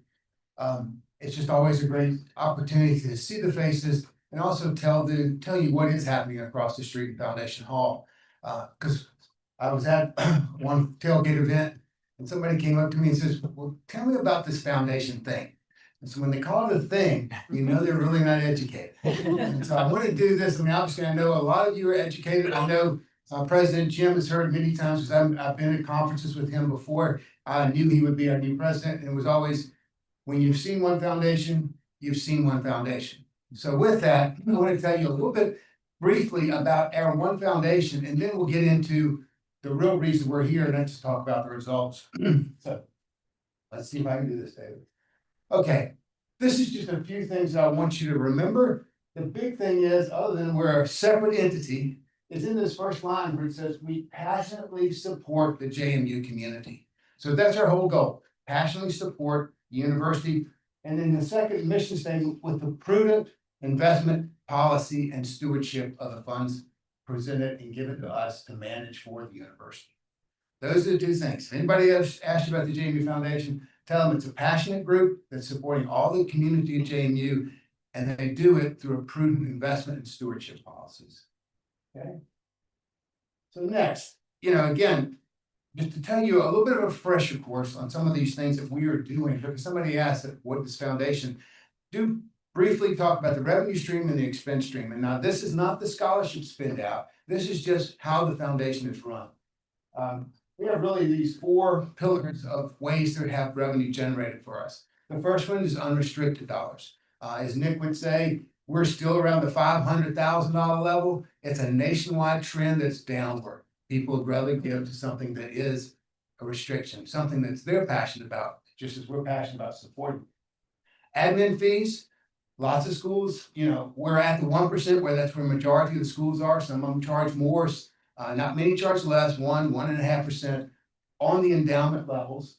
We split this with University Advancement. That was done. A decision was made in 2014 to split this so funds could be given to advancement to fund positions. And that was when the early campaigns were going on. So that was one of the ways we continue to still do that. Additionally to that, we also have funds coming off of our unrestricted investment. So the admin fee, that in itself, and the unrestricted investments on dollars coming off the unrestricted funds is about 60% of the money that comes in that we operate the foundation on. Rental income, we have 10 properties and we release 5 of those to the university. We hope with President Jim's thought process and strategy and ideas of having public and private organizations work together that we can be a big player as we go forward. So we look forward to that, not only just increasing that revenue, but being another partner for you in the real estate world. And finally, royalties. Royalties, as you know, that's one of the unique things about us. Very unique because I don't know anybody else, a foundation that owns all the trademarks. So in 1989, the university transferred all the trademarks to us. So we control all the royalties, all the logos, all the things that are out there. Now athletics, the determination of a logo is, built inside the university. So we don't pick the Duke dog and that type of thing. We work with those. But anybody that's using that logo, they have to come through us to use it. So we'll talk about that. That's although it's let's see, what do we got? About 15% of our income stream, it's a fun part of the foundation. And I hope some of you would think it's a fun part of all the apparel and things that we can get your way. So the use of these resources comes in. We support the university's president's office and the Vision Fund. That's a big chunk of how we are trying to support the university. We also support the vice presidents with some discretionary funds. And the bigger thing, I also wanted to let you know that this third bullet point, support the reserve accounts. We put about 17 or 18% of our funds, our budget, into reserves. And so in that, the quasi endowment, that's an endowment where the foundation can actually put money in and treat it as an endowment, how it's invested. The second one, though, is a real important one, and I want you to know that we are doing this is endowment spending. We put away money every year so that we can reach a level, and we're not there yet, but if something bad happened, we could fund all of the renewable scholarships at the current rate. Because we have a policy that says if the endowment is underwater, meaning it's less than when the donor gave it to us, then we have to cut back on how much we can give. So if a student is getting $2,000 this year and something happens in the marketplace, and now we can only fund 1,700 or whatever, this endowment or this endowment spending, this reserve, that will bump it back up so we can keep them at the same level. So that's one of the things we're doing. And finally, we are putting money away for the real estate reserve. Not enough money to buy any buildings around here, but it is a push that we're going to build. So that's one thing. And then the foundation operations, obviously, that's just running the business that we have across the street. Okay, so now you know how we get money in, how we use it. Again, this is not just scholarship money, this is just the dollars to run a foundation. So the results, what do we want to talk about? Okay, I'm happy to say that not only Nick's got his record year, we have record years of applications, we had a record year in the foundation as well. Assets under management, 276 million, endowment level, 181 million, and royalty income, which I said, that's jumped about 130% since we really started looking at it and focusing on it in 2019. So those are some big numbers for us. Now, they're not big numbers when we talk about our peers. When we're talking about having people, 5 people here versus UVA, we're growing. And I always tell people if you're, they say, why? Well, what level you're at? As you talk about, we have 30 or plus percent of our graduates. Nick talks about 178,000 alums. They're out in the last 10 years. That's not your big revenue stream. And in the 60s, when we would have said, okay, those people are heading the point of, gifts and testimonies, we only had 4,000 in a decade. So we have a hill to climb. And as President Jim said, we're in the business of climbing hills and doing things to grow. So the other thing I want to mention real quickly is when we talk about the endowment level, the last capital campaign, Nick's team raised $85 million for the endowment. And people are like, wow, why didn't it jump? Well, a lot of those are pledges and testamentary gifts and things like that. So really, as the last count when I checked with Nick's team, there's about 45 million of the 85 million still to come in the future. So we have a pipeline, as Nick draws his pipeline things, there is a pipeline. We don't know when it's coming in. Nick will be continuing to build our endowment. We're also going to be working on our investment returns, but there is money that just doesn't happen when they sign agreements and we find donors that are willing to support us. Okay, total accounts. We're managing over 3,000 accounts. We had 167 endowment accounts last year. And the big thing about it, Nick and his team, we set the goal that we're going to really double all the endowment levels. It lit a fire on some people. So we have of the 167, 36% of them came in the last 2 months of the fiscal year. So it's a positive thing. Hopefully we can continue with those people. And as I know, when Nick's team met with us at one point, the levels they had before they upped it, they thought they were leaving money on the table. So hopefully we won't leave any more. Okay, the big number down there. Return on investment, 14%. Not bad. Not bad. Compared to our 10.8% return. And that put us in the top 5% of the endowments with 50 to 250 million. And Tom, there's people across the mountain there, their return was 12.8 this year. So I take advantage in beating them. Now they've knocked our socks off in some of the other years, and that's how it is. But yes, this year we were able to say that we had one of the highest returns. I asked Virginia Tech, they didn't respond in time for me to tell you. I don't know what that means. But, and then we acquired 3 different properties. So again, those are the type of things that are happening. That's the real highlight page. Just a couple of things here, put it in a big grid. You can see the comparisons. 1969, we had one account, $3,000. So we got a long ways to go, and we're getting there. Okay. This is the foundation assets and the market value. 276, both record years. I'm not going to stand up here and shy away from 22. you don't want to go backwards, but from 22 it's gone forward. Hopefully, some of you can remember back and think about your own personal accounts in 22 and what happened there. All right, what we did it, and I've come and spoken to you before. After that, in 22, I said we've got to change. So we went and we hired an OCIO out of Charlottesville called Cornerstone Partners. Okay, because again, we had Wall Street executives on our board. We have a Wall Street executive that's running a $75 billion company in our investment committee. But he's running a $75 billion company. He doesn't really have time for every different, what's going on. 22, we won't go back there. Just look at, we got this stair step going this way to the right. So that's which way we're going to keep going. All right, again, here are the numbers, 14% return. And you go down over the 5 and the 10 years. I'll address that in a minute, against our benchmark. And here's the number you may really think about is we paid out $4.5 million last year. Okay, that's the scholarship money that came across. If you remember from prior events, we do about a 4% spend, but that's on a 12-quarter rolling average. Because the markets go up and down, we will not, we try to just gauge it so it's a 4% spend on that. And that's the dollars that went out. Okay, I'm going through this process. You can come back with questions at the end. If you see something, stop me. Here's a great slide for us now. If you look at this over in the far left corner, or at your left, that's our return for this year, 14%. But really look right over here. We talked while we went to Cornerstone. Since we got involved with Cornerstone 23, our annualized return is 15.7%. Now I know the markets have been trending high, but we're with those markets trending. We're floating that boat up higher. So just to think about this, since we got involved in 23, October 23, we're trending at a 15.7% annualized return. So we think we made the right decisions picking this, and we continue to hope to have that success going forward.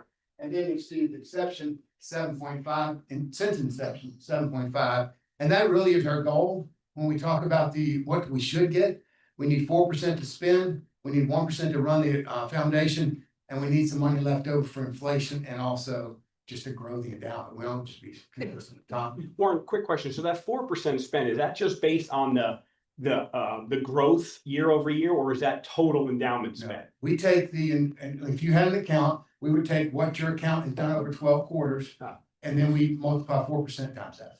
So that's the endowment in total, going back and looking at 12 quarters, because you can't, okay, it's 181. We don't multiply 181 times 4%. Okay. And you look at how things have gone over time. Okay, yeah, thank you. That answer? Okay. What else do we have? Endowment. I'm just going to throw this out there for you. If you were to look at our webpage, these are some of the frequently asked questions. But if I can just take a minute of my time and want you to think about this, do you have questions about the endowment or something that somebody asked you and you're like, I'm not sure. If you think of those, please let us know so we can add them to our frequently asked question list. I mean, there's lots of things you won't remember, but if there's something that's a burning question or somebody asked you, let us know so we can put it up here. And if you think about something, let me know and I'll be glad to work with you. I think that's the biggest thing there. I have met with some of you individually. I don't have time to go through all the stuff that we do over there at the foundation. Glad to meet with anybody individually after this if they have questions that they come up to. Okay, now the fun part. College Colors Day. On August the 29th, we had what they call College Colors Day.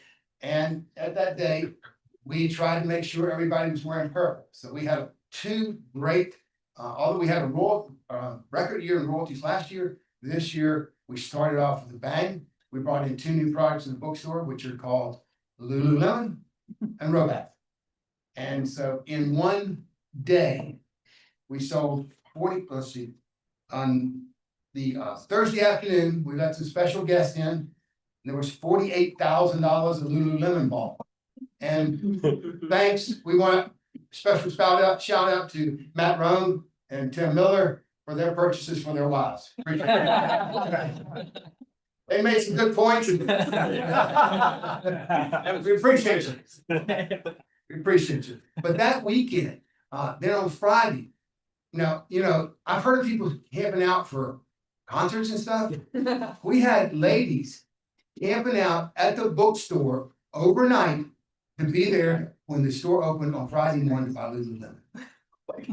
No, my daughter was one of those. Okay, well, good. Well, we appreciate her too. We'll put you in the Matt Roan and Tim, category. I just saw my credit card statement. Yeah, that's what we thought. Many of them were like, this is mom and dad's. It was, most of it was gone by 10 o'clock, all the popular items, 10 o'clock on Friday. But that weekend, from Thursday through Sunday, that was first home game.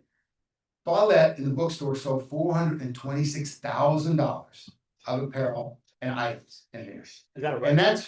that's not a record, I don't think, but just to make sure you understand, we have a cheerleader in the back, Tawana cheering because they get a commission from the bookstore and we get 15% royalty on the dollars. Now, again, if you know retail, that merchandise probably costs $200.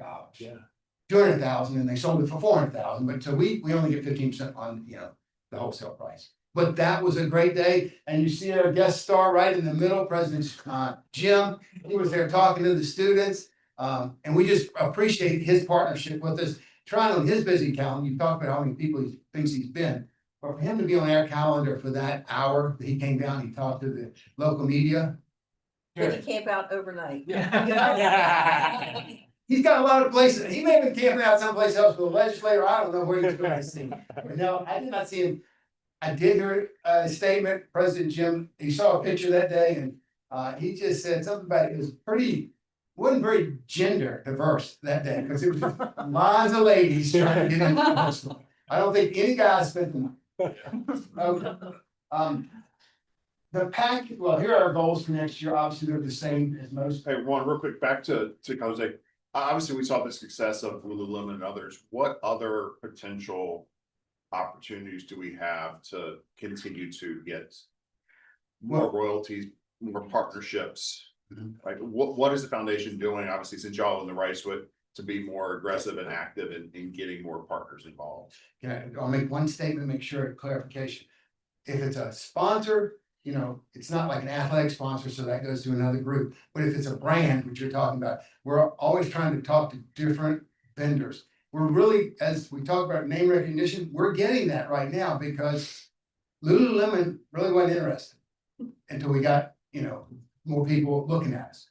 Roback, they're across the mountain. We begged them for 2 years to put us in their loop and they finally got in there this year. We've got a couple others coming up that there's a brand called Poncho. Mr. Matt wore a shirt like that. When we told him our AD was wearing their shirt, they was like, let's get it on there. We'll get it on their thing. So we have sponsors around the table. And anytime you see, I'll shout out Nicole. She helped us with Wegmans. That's a location, but at the same time, we're just looking, we have a group called CLC that monitors things. And so we're always asking them and basically, to be honest, I go to the Alabama sheet and say, okay, what's Alabama? And who else, so that is the type of things we try to do. And then I tell Garrett, I said, go find this and see why we don't have it. So I hope that's. Yep, that's helpful. Anybody has ideas, if they know a brand they want, other than ladies, we know that's a question. We always hear that. We need more ladies apparel, so we're working on that. But just, if you know a big vendor that you want in there, let us know, we'll definitely go after. Okay, I don't want to use up any more. It frustrates you when you come out of Walmart or Target or Wegmans and I just found the contact and now if you go to Wegmans, you'll see our merch when you leave the store with everybody else's merch. And there's only one lane. I'm ready for more, but It's right beside UVA's in Charlottesville, if you want to go to that Wegmans store. So, That's again, those are outlets we try to get. I know you had the Buc-ee's down the street and those type of things. So anyway, just help us out. Anybody you want to see with a JMU brand on it, let us know. We'll go after. And then I'm not going to do any more right now. There are other appendix to this. If you have questions about that, please ask me, call me. You see my contacts there. What I'm giving you right now, if you would pass these down, they're like a 30-second elevator speech on that little card. I don't expect you to carry it everywhere you go, but if you can just look at it, front side tells the facts about the foundation, the back side shares how to get involved. So that's just something that you can put in there. So, questions? Okay, I do have one other point to take up with the Board of Visitors. You know, we have a policy, just like Matt, the coaches all worry about the transfer portal and people stealing their players. We do have a concern that one of our key board members was swiped away from the foundation to the Board of Visitors. So we will be sending, there are buyout contracts. We'll be sending you a bill for you to buy out her contract. You know, we have them for 9 years, so we got some time with her. Anyway, you got a great one with Heather, and I appreciate that time. So comments? Any Question? questions for Warren? Use those phone numbers and call me. I'll be glad to discuss. Thank you, Warren. Thank you. Warren, thank you very, very much for being here today and giving us this presentation. Parents Weekend is coming. Unite need to restock your Well, Lululemon right. stuff. We've been stocked. Lululemon will be back in the stores by the end of October. We're hoping it will be here for homecoming. We can't promise that. Okay. The Roback is pretty low too. They're back on the order. So we're trying to get it back as fast as we can. So all those other parents' credit cards can be burned as well. But that, we're just trying to do that. Anything you can think about, again, that's a special fun part that we can do. The returns the most critical, and the endowment is how we manage that, making sure the donor's intent is achieved at all costs. But the fun part, the royalties, I get fun. Thank you very much. Thank you, Warren. We next have career outcome report from Miles Surratt and Libby Wesley.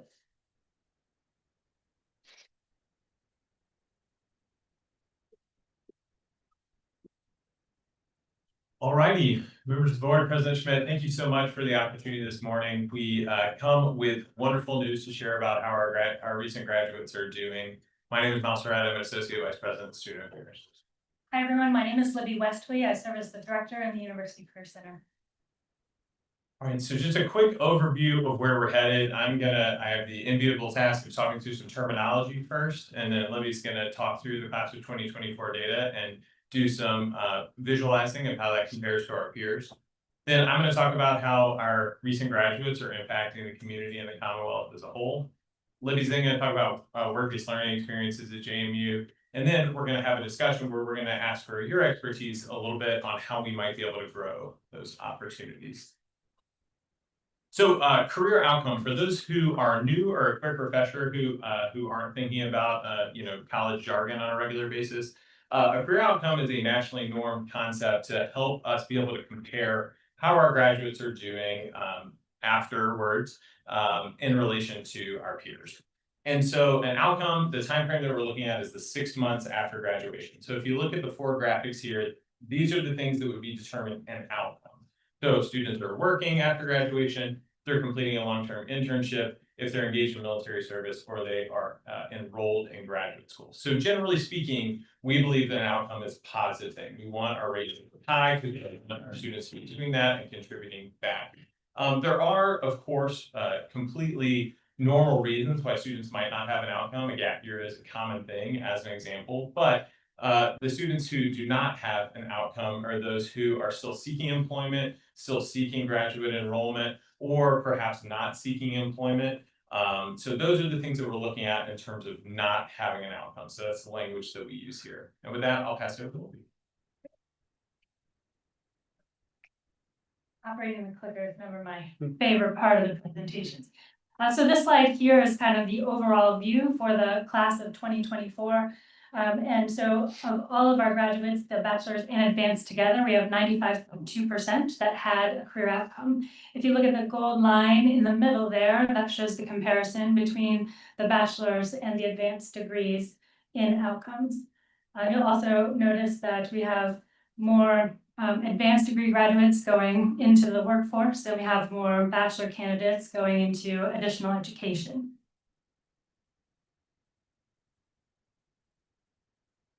I'll give you a second to orient yourself to this slide. This looks at the bachelor's graduates and by college, so you can find your favorite college there.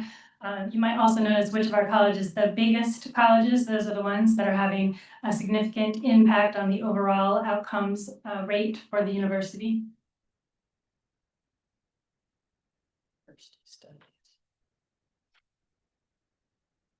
And we've been over 95% for the last several years of our overall outcomes, so our success is steady. This slide here looks at the salary distribution for the bachelor's candidates. So our salaries are down slightly. It's not a huge decrease, but that varies kind of from year to year, and that's where we landed this particular year. We get about 50% of students who could report salary to report salary, and we're always trying to figure out how can we get more of our students to report that salary. When they do, it helps us. We get employers that call us in the University Career Center, and they want to know if they're making a reasonable offer. And so our information back to them can be more accurate when students report their salaries. This slide here is a comparison of outcome. And so the National Association of Colleges and Employers, NACE, collects information from all of the schools, and then they put it out on a dashboard so that it can be aggregated. So the top line shows JMU, and you can see that we're well above all the different other breakdowns that we have. So we have the breakdown for the R2 schools. We also looked at all of the schools that are in Virginia, and then kind of that national average there.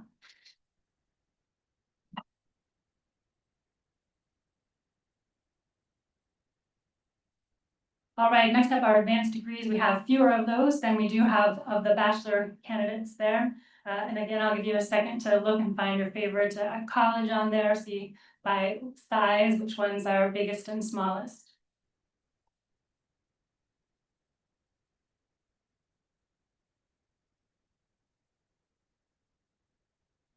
This one looks at the salary distribution. So the salaries for advanced graduates are up this year. They were up by about the same amount last year as well. I think one of the things that drove it up this year was the integrated science and engineering. All of those salaries were high. That's a smaller number there, so good for them.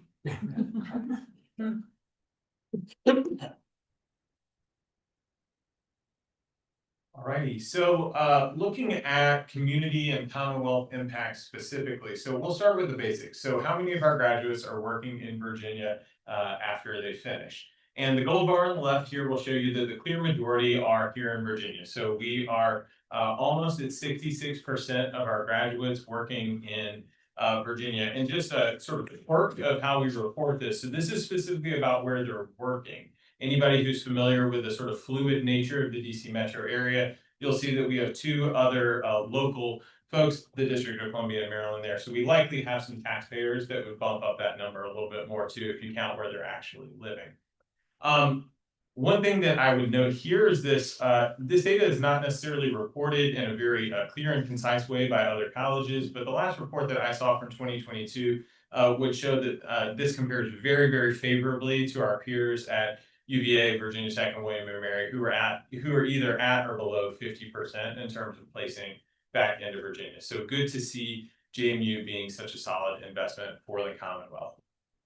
Let's zoom in a little bit more and look at the Shenandoah Valley specifically. So for 4 years prior to our reporting period here, we had 278 undergraduate students start from the Valley. So the county's highlighted in purple there. Fast forward 4 years, and we've got an outcome with over 158% of those students back here in the Valley. So it's really good to see that kind of local impact. Zoom in a little bit closer and you look at Rockingham County, and you're going to see an even more acute impact. So we had 70 undergraduate students start from Rockingham County in fall 2020. Fast forward 4 years, and you're going to see that number of graduates with an outcome here in Virginia that is 4.8 times higher than we initially started with. So again, very encouraging to see that kind of talent magnet effect. So talking about key industries as well, we are all acutely aware of JMU's impact in filling classrooms and supporting hospitals across the Commonwealth of Virginia.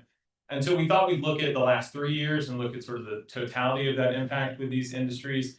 And so we know and have verified that in the last 3 years that there are 587 classrooms filled with JMU teachers.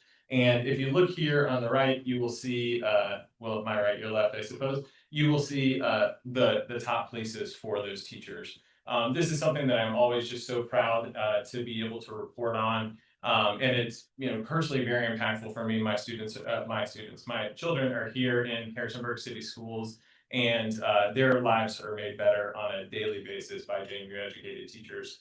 And I know that's a common thing around Virginia. Looking at nursing, so in the same time period, 408 nursing majors are verified to have taken jobs here in Virginia, and you can see the top employers there. This is a huge source of pride and something that will continue to be a priority moving forward. All right, another of my favorite topics to talk about, work-based learning experiences. So the University Career Center has kind of become the coordinating hub for work-based learning experiences. So there are probably 4 parts to that. The first part is that we collect data from lots of different sources and then try to report that out. So you'll see as we move over these next couple of years, more comprehensive data about the completion of work-based learning experiences. We also want to work with employers who are looking to get involved in work-based learning experiences, whether those are connected to the curriculum through courses or if they're hiring interns. Another part of what we do as part of that coordination is working with faculty. So we have lots of faculty here at JMU who already have work-based learning experiences as part of the curriculum. So trying to collect the best practices, what makes those work-based learning experiences successful, and then be able to promote that back out to engage more faculty in creating curricular connected work-based learning experiences. And then of course, we're working with the students to help them identify what kind of work-based learning experience do they want to pursue.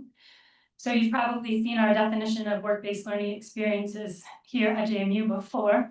Some of the high points of this definition, we want the work-based learning experiences connected to an academic discipline. So we want them to be taking what they're learning in the classroom and being able to see how that plays out in the workforce and vice versa, what they're learning in the workforce and how does that inform what they're learning in academics. We want them to have a supervisor in the field who is a professional, has worked in the field for a bit and can really provide them good supervision, mentorship, and guidance. And it takes place in a setting that is not a classroom. So they're working with an outside client. So some examples of work-based learning experiences at JMU, it could be a class that has a project that's working with an external partner. And so that external partner then is a part of that course. Internships, also an obvious example of work-based learning, the student teaching, the clinicals that are done around campus, and then undergraduate research. So we heard some of those vignettes yesterday in the committee meeting. So all of these are great opportunities for students to begin developing their professional network of people who know about them and their career ideas, and also a way for them to try out different occupations.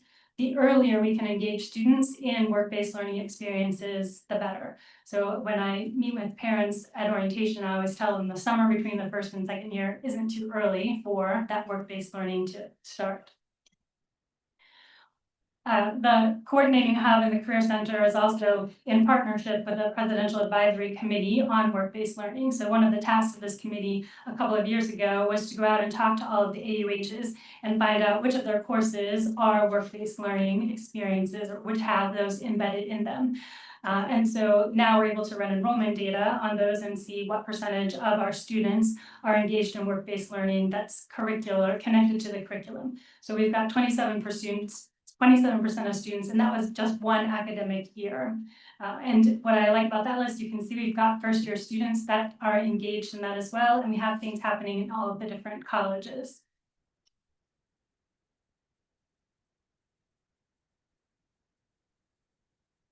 So excited, we hired our first full-time staff person around work-based learning in the University Career Center. So Anna Maria Johnson is our associate director, and so she's been able to get lots of things going with her there, so that's wonderful.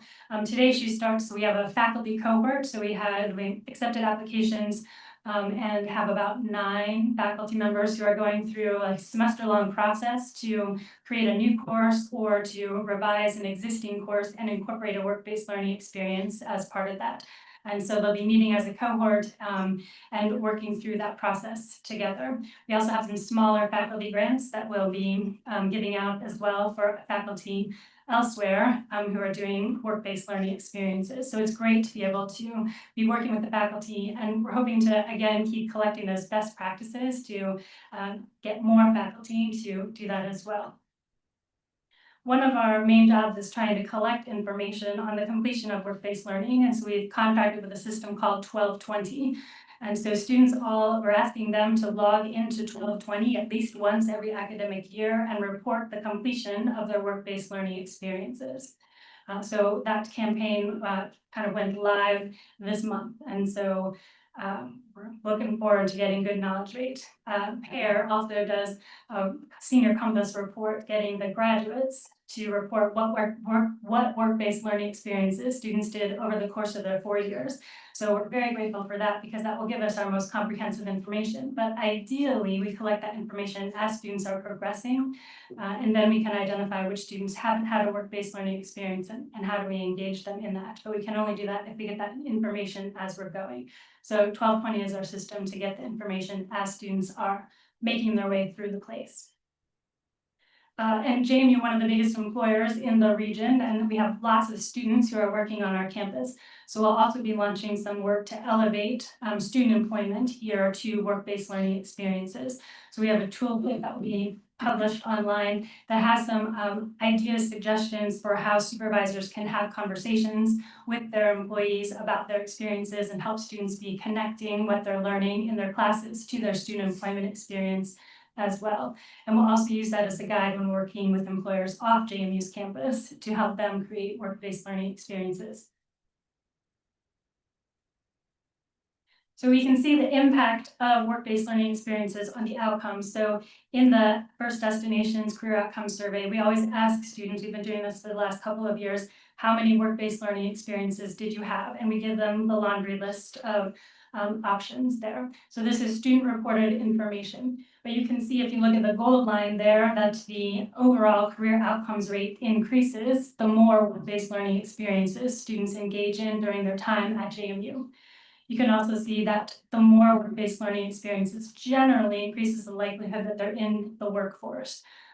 And you'll notice that twice as many people are still seeking if they haven't had a work-based learning experience. So JMU's outcomes are really high, and we don't have as much wiggle room to get them higher. And this work-based learning experience can be the key to doing that.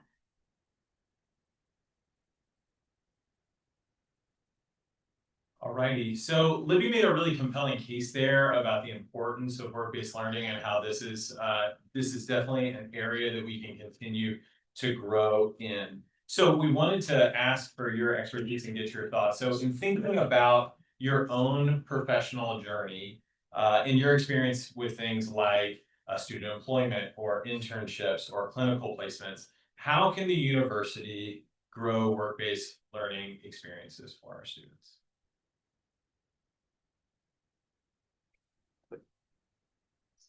It was mentioned earlier about the importance of mentorship. And I think those two programs should be aligned, because I think if you can get the student to have a mentor, then there's more likely an opportunity for a work-based learning experience, paid or unpaid. So linking those two, to me, would be more powerful. Yeah, I think that's a great point. Absolutely. Yes. I have a question and then a response to your question. Do you have a goal in mind right now as to what percentage of students you want engaged in a work-based learning experience? It's 27% today. Or is establishing a goal part of the strategic planning process? Well, we want all students at JMU to have access to a work-based learning experience. So right now we have about, according to our First Destinations, about 80% of our students had completed a work-based learning. We'd love 100%.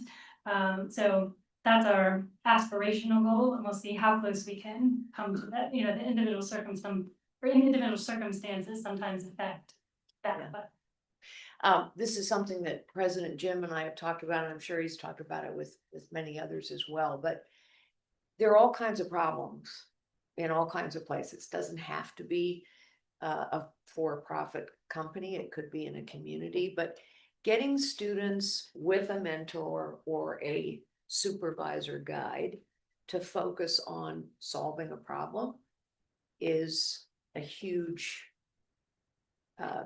learning opportunity. And I think there's a way to structure a program like that that would qualify as a work-based learning experience, but would also teach students how to solve problems, which is the foundation for so many things in life. I think one of the things, oh, I was saying to that point, that's kind of when I met with some folks from the X Labs, that's exactly what they do. They have a cohort of students. I think they work with Michael and Dynamic, as a matter of fact, that say, here's the problem. 5 of you are in this program, help us to solve it. And that's part of that program, right? And just kind of expanding what X Labs is doing, I think is probably a good first step on getting more commercial clients involved with our students. Because I think there's only 2 or 3 companies and they're working with more, trying to get more companies to kind of be part of that work-based learning experience here, Jamie, right? mhm. Yeah. One of the things that we are looking into is the idea of micro internships. And so these would be smaller, probably 20-hour to 80-hour projects. And I hope that will be a way for us to engage with smaller employers and more regional employers who maybe they don't have the bandwidth to create a full-on, fully developed, multi-person internship. But it can also be a good introduction for them as well. And assuming that they have a good experience doing the micro internship, then that can be a way to get them to expand the number of students and ways that they're engaging with us. What is the pipeline for a business or a nonprofit or even another academic institution to say, here is a problem, we'd love for students from JMU to help solve this? Yeah, I can talk about the community piece because Carly touched on that too. Some of this it requires creativity, right? I mean, our student population is significant, and so one thing that a different department that I have the opportunity to work with, the Community Engagement Volunteer Center, has done is take our federal work study dollars and also leverage a SHEV grant in order to be able to grow community-based internship experiences, basically. So we've got over 60 local nonprofits that are getting like their ideal kind of volunteer support. So they basically have free 10-hour-a-week interns all year that is helping both our students grow and get this really transformative experience, but also meet their need in a real, I mean, you all serve on community boards and have experience with that. The idea that as opposed to having, 500 students show up to rake leaves, you've got, 1, 2, 3 students dedicated 10 hours a week. That's like your dream as a community agency. In terms of the general pipeline, there is active work in terms of developing that and strengthening that. There's a cross university effort going on right now to look at and evaluate how we're going to strengthen that pipeline. That involves representatives from 5 different divisions and a significant investment there. So I'm excited to see how that's. Nicole? If I may, just to follow up the volunteer hours, which is a great thing, rake leaves, paint houses, it's great. It's different than problem solving. And the only reason I focus on problem solving as the labs does is because problem solving skills are absolutely transferable from a nonprofit to a for-profit to an academic institution to a government institution. The way you solve problems is always the same. It's a very important skill for young people to learn, and I think it would qualify as work-based learning. Yeah, absolutely. Sorry. No, Nicole, and then I'll get to you, Jeff. Yeah, and Kay, kind of to Kay's point and to add on to Tom's point, I mean, X Labs has been doing this, I think, in kind of a micro sense for quite a while now. But I think we have an opportunity with this new president who is leaning in on our corporate partners and developing not just corporate partners. I mean, I think we're doing a good job with our community partners and reaching out and trying to do a needs assessment, right? But the folks that we haven't touched yet, and I know that President Jim has been putting 4,000 miles on his car and really trying to reach out, but I wonder if there's a partnership between what you guys are doing and have been doing for a long time with the asks of these partners in the corporate world who do have problems to solve, and who would love the PR of having young people and young minds. I know one of the biggest challenges for these experiences, the housing, right? But, helping pair the students with when they go home for the summer or along those lines, but just trying to find a synergy between the two, I think would be a really great lean in for both. Jim has a response. I can just comment on Nicole's point. Some of the early conversations we've had with some large corporate leaders, including Dukes, at Northrop Grumman, for example. It was made the point, and I'll get the number wrong, but they may get 50,000 applications for interns over the summer. And they may have, say, 1,200 interns over the summer. And she said it'd be far more productive for her workforce to have 1,200 interns in the summer, 1,200 interns in the fall semester, and 1,200 in the spring. They get almost no applications the following spring. And Provost joined me for that visit, and he said, you know, we can think differently about, you know, these are big conversations with the faculty, they're complicated, they'll take time. But you don't, every journey starts with that first step. Maybe we restructure the curriculum, maybe we think about certain majors, and maybe it's really 3 semesters, including the summer semester. And maybe we work with our friends at the foundation to lease either an apartment building or a number of apartments in Northern Virginia, for example, so that we don't have students who have a 12-month lease in Harrisonburg and then have to have a 12-month lease in Northern Virginia in order to place. Maybe if we have more student housing on campus, so that therefore we can be flexible with upperclassmen who are going into these areas, we can figure out how to make some of those shifts. We do need to think differently. We need to set bold goals, and then we have to ask the question, what's it going to take? If they're important goals, we change the other ways that we do business in order to do it. So I do think that we're well positioned to listen carefully to what these issues are. In these, as this great report and the great work of our faculty and staff have done for 80% of our students, how do we make sure every student, does that become a part of the Madison promise, that they will have these problem-solving skills as evidenced through these experiences? So they'll take time to get there, but many of these threads come together. You know, another to add on that to Jim is if we have a strong alumni network, there may be alumni that will be willing to host a student for an internship. And that would be a bond, and it also wouldn't cost money. I love that. And it's an instant mentor. Yeah, it is. Jeff. Are we on track for time? I don't wanna. We can have a big discussion. They're asking for questions from us, but I don't wanna Go ahead. pontificate. Okay. The question is, what ideas would we have to increase the program? And I really like the micro idea, because I've known in this area, there's a number of people who've looked into it, and for some reason it's just too big for them. So I think that's a great thing to pursue. But my other question about this is that how tied are you in to the advancement efforts for fundraising? When a fundraiser goes out and they're asking alumni to donate money, are you somehow linked in there? Maybe we're not gonna, or in addition to a donation, maybe you would be interested in creating a work-based learning experience. Is there any integration between your two efforts? Yeah, we've had really good conversations about a couple of different funding opportunities in the Career Center. And one of those is, for those who don't know, the majority of the revenue from the university career fairs goes towards supporting unpaid internships. And so that's a significant effort. Libby, I think this wasn't all our revenue specifically, but I think it was almost $130,000 that went out in unpaid intern scholarships last year. So that's, I know for Nick and his team, that's definitely on the docket. And then the other need that we have that we're exploring is supporting the career closet, which is just so vitally important for our students to be able to get access to professional attire. Right now, we're not asking alumni. I know the money's going to you, but are we asking the alumni, would you be interested in hosting your work-based learning? Is that integrated now?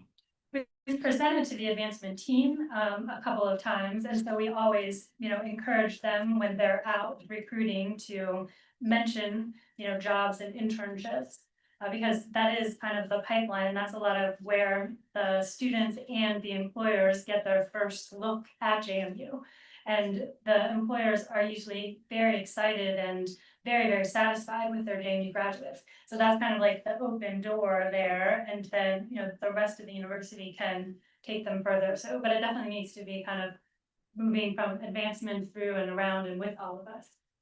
Yeah, I think a lot of comments today have really spoken to, for us, the reason why we bring this question to you is it does feel like to make this happen, it is a university-wide lift, and it's gonna require perhaps extension beyond the bounds of the university to the alumni network and to other places to try to, because, you know, there's a lot that goes into this. It's the outreach, it's the placement, it's the funding to support it, it's, you know, scaffolding the learning around the experience, how it fits within the curriculum, as President Schmidt noted, so.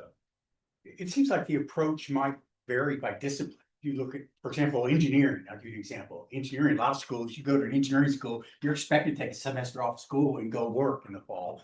Talking about a fall opportunity north of Grumman, that's what an engineering student would do. Education is probably kind of pretty mature out there because of, you know, everybody knows what the opportunity is there. You student teach. You know, sure, there's other things. How involved are the departments and the schools in identifying opportunities? I mean, to me, the faculty would have the best ability to identify meaningful experiences to go and pursue. How involved are the various departments and schools in this effort?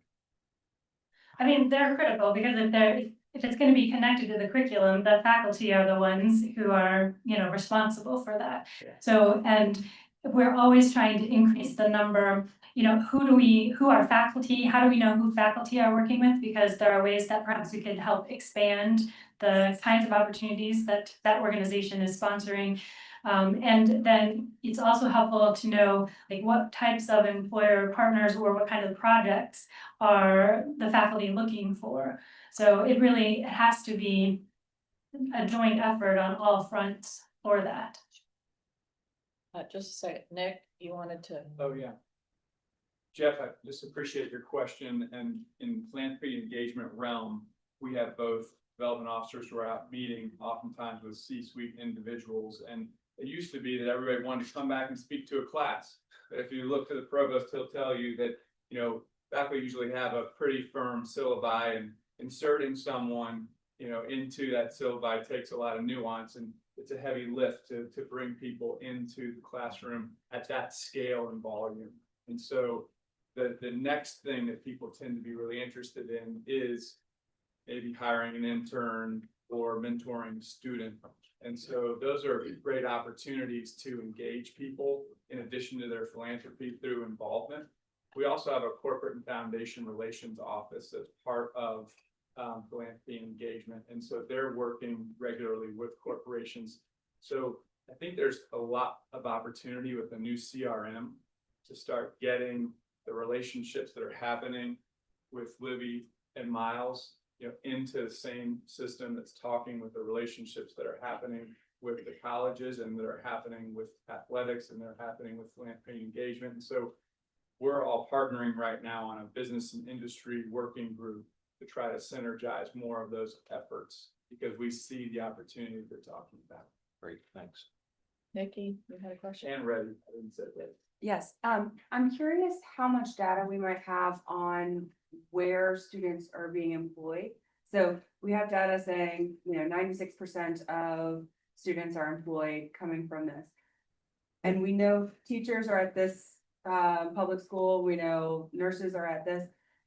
Can we work backwards from, let's say, Carmex is a good example, but we see that our alumni or our new grads, huge numbers are going to specific companies. That seems like a good place to work backwards and say, clearly you value JMU grads, you're hiring JMU grads at a large number. How can we incorporate some internships or work-based learning so that they're more prepared to join your workforce as people who are already benefiting from JMU graduates? Yeah, we definitely use that data, and those organizations that haven't been to campus, haven't been posting positions, then we do reach out to them. That's part of our employer development. Part of what we do is trying to engage those employers who have hired JMU grads to do more. And, you know, talking to them about internships is part of that. So the other thing that when we get more student reported data on internship completion, so, we saw 27% had a curricular based, work-based learning experience, but we probably have another 30% of students who are doing internships with an employer that's not for credit. And so we need those students to report that so that we can see what organizations those students are working with and can add those to the mix. Another of the challenges with the curricular ones is that the data is we can get enrollment data, but we don't have the organization names where the students were completed the work-based learning. So that's another thing that that should be easy for us to get. So we'll work on that this year as well. So we can see and what happens to students when they do have work-based learning. Do they end up working for the same company? Do they work for the same type of company? So there's lots of things when we get better data to use, but we'll take any data we can get and see how we can expand the number of opportunities as a result of that. Other questions for Libby and Miles? Are you finished? I think we got what we needed. Thank y'all for your time and insight. Thank you very much. It's an exciting opportunity for the university community and the larger community. Thank you. I believe we've ended all the items other than closed session. So I will call on Carrie Edwards to take us into closed session. Madam Rector, I move that the board go into closed session to discuss the following matters pursuant to section 2.2-311A1 of the Code of Virginia to discuss personnel matters involving promotions, performance, retirements, hiring, resignations, salary adjustments, and status changes of faculty members, university administrators, and appointees. Pursuant to section 2.2-311A3 to discuss the acquisition of real property for a public purpose and the disposition of publicly held real property. Pursuant to section 2.2-311A7 to consult with legal counsel pertaining to an actual or probable litigation. Pursuant to section 2.2-311A8 to consult with legal counsel for the provision of legal advice by such counsel. Pursuant to section 2.2-311A29 to discuss the award of public contracts involving the expenditure of public funds and discussion of the terms and scope of such contracts, where discussion in an open session would adversely affect the university's bargaining position or negotiating strategy. Can I have a second? Second. All those in favor signify by saying aye. Aye. Thank you very much. At this time, I invite the audience to thank you for coming. And we will reconvene in 5 minutes to start closed session. Thank you.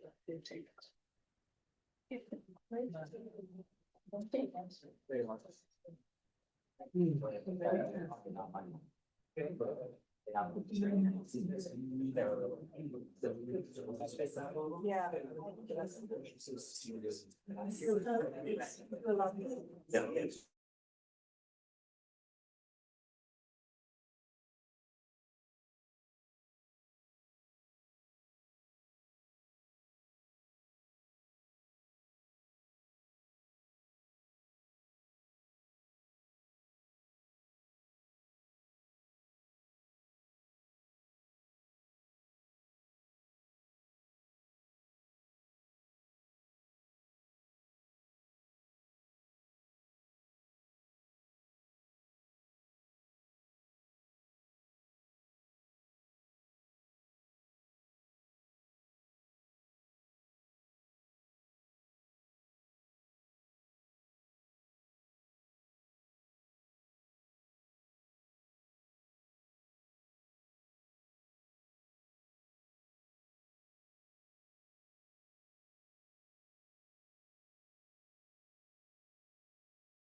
Is he? Jim, are you doing the same thing at 5 as They're you're? different audiences. But the One's same a pitch. campus meeting on strategic plan, one's external with the women for Madison and the alumni board. But the same. Well, actually, it's different. I mean, Okay. we have different kinds of questions and different ways. Okay, I need to go take us out of closed session. During the closed session, the board discussed only matters lawfully exempt from open meeting requirements and only those types of matters identified in the motion for the closed session. And I will now go around the room and ask each of you to agree that we discussed what we said we would discuss. Carly? Yes. Yes. Yes. Yes. Yes. Yes. Yes. Yes. Yes. Yes.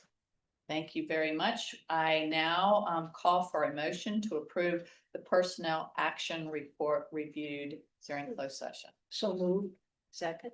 Is there any discussion? All those in favor of approving the personnel action report signify by saying aye. Aye. All those opposed? Thank you very much. Motion to adjourn, please. So moved. Second. Everybody can chime in. We are adjourned. Thank you. Thank you.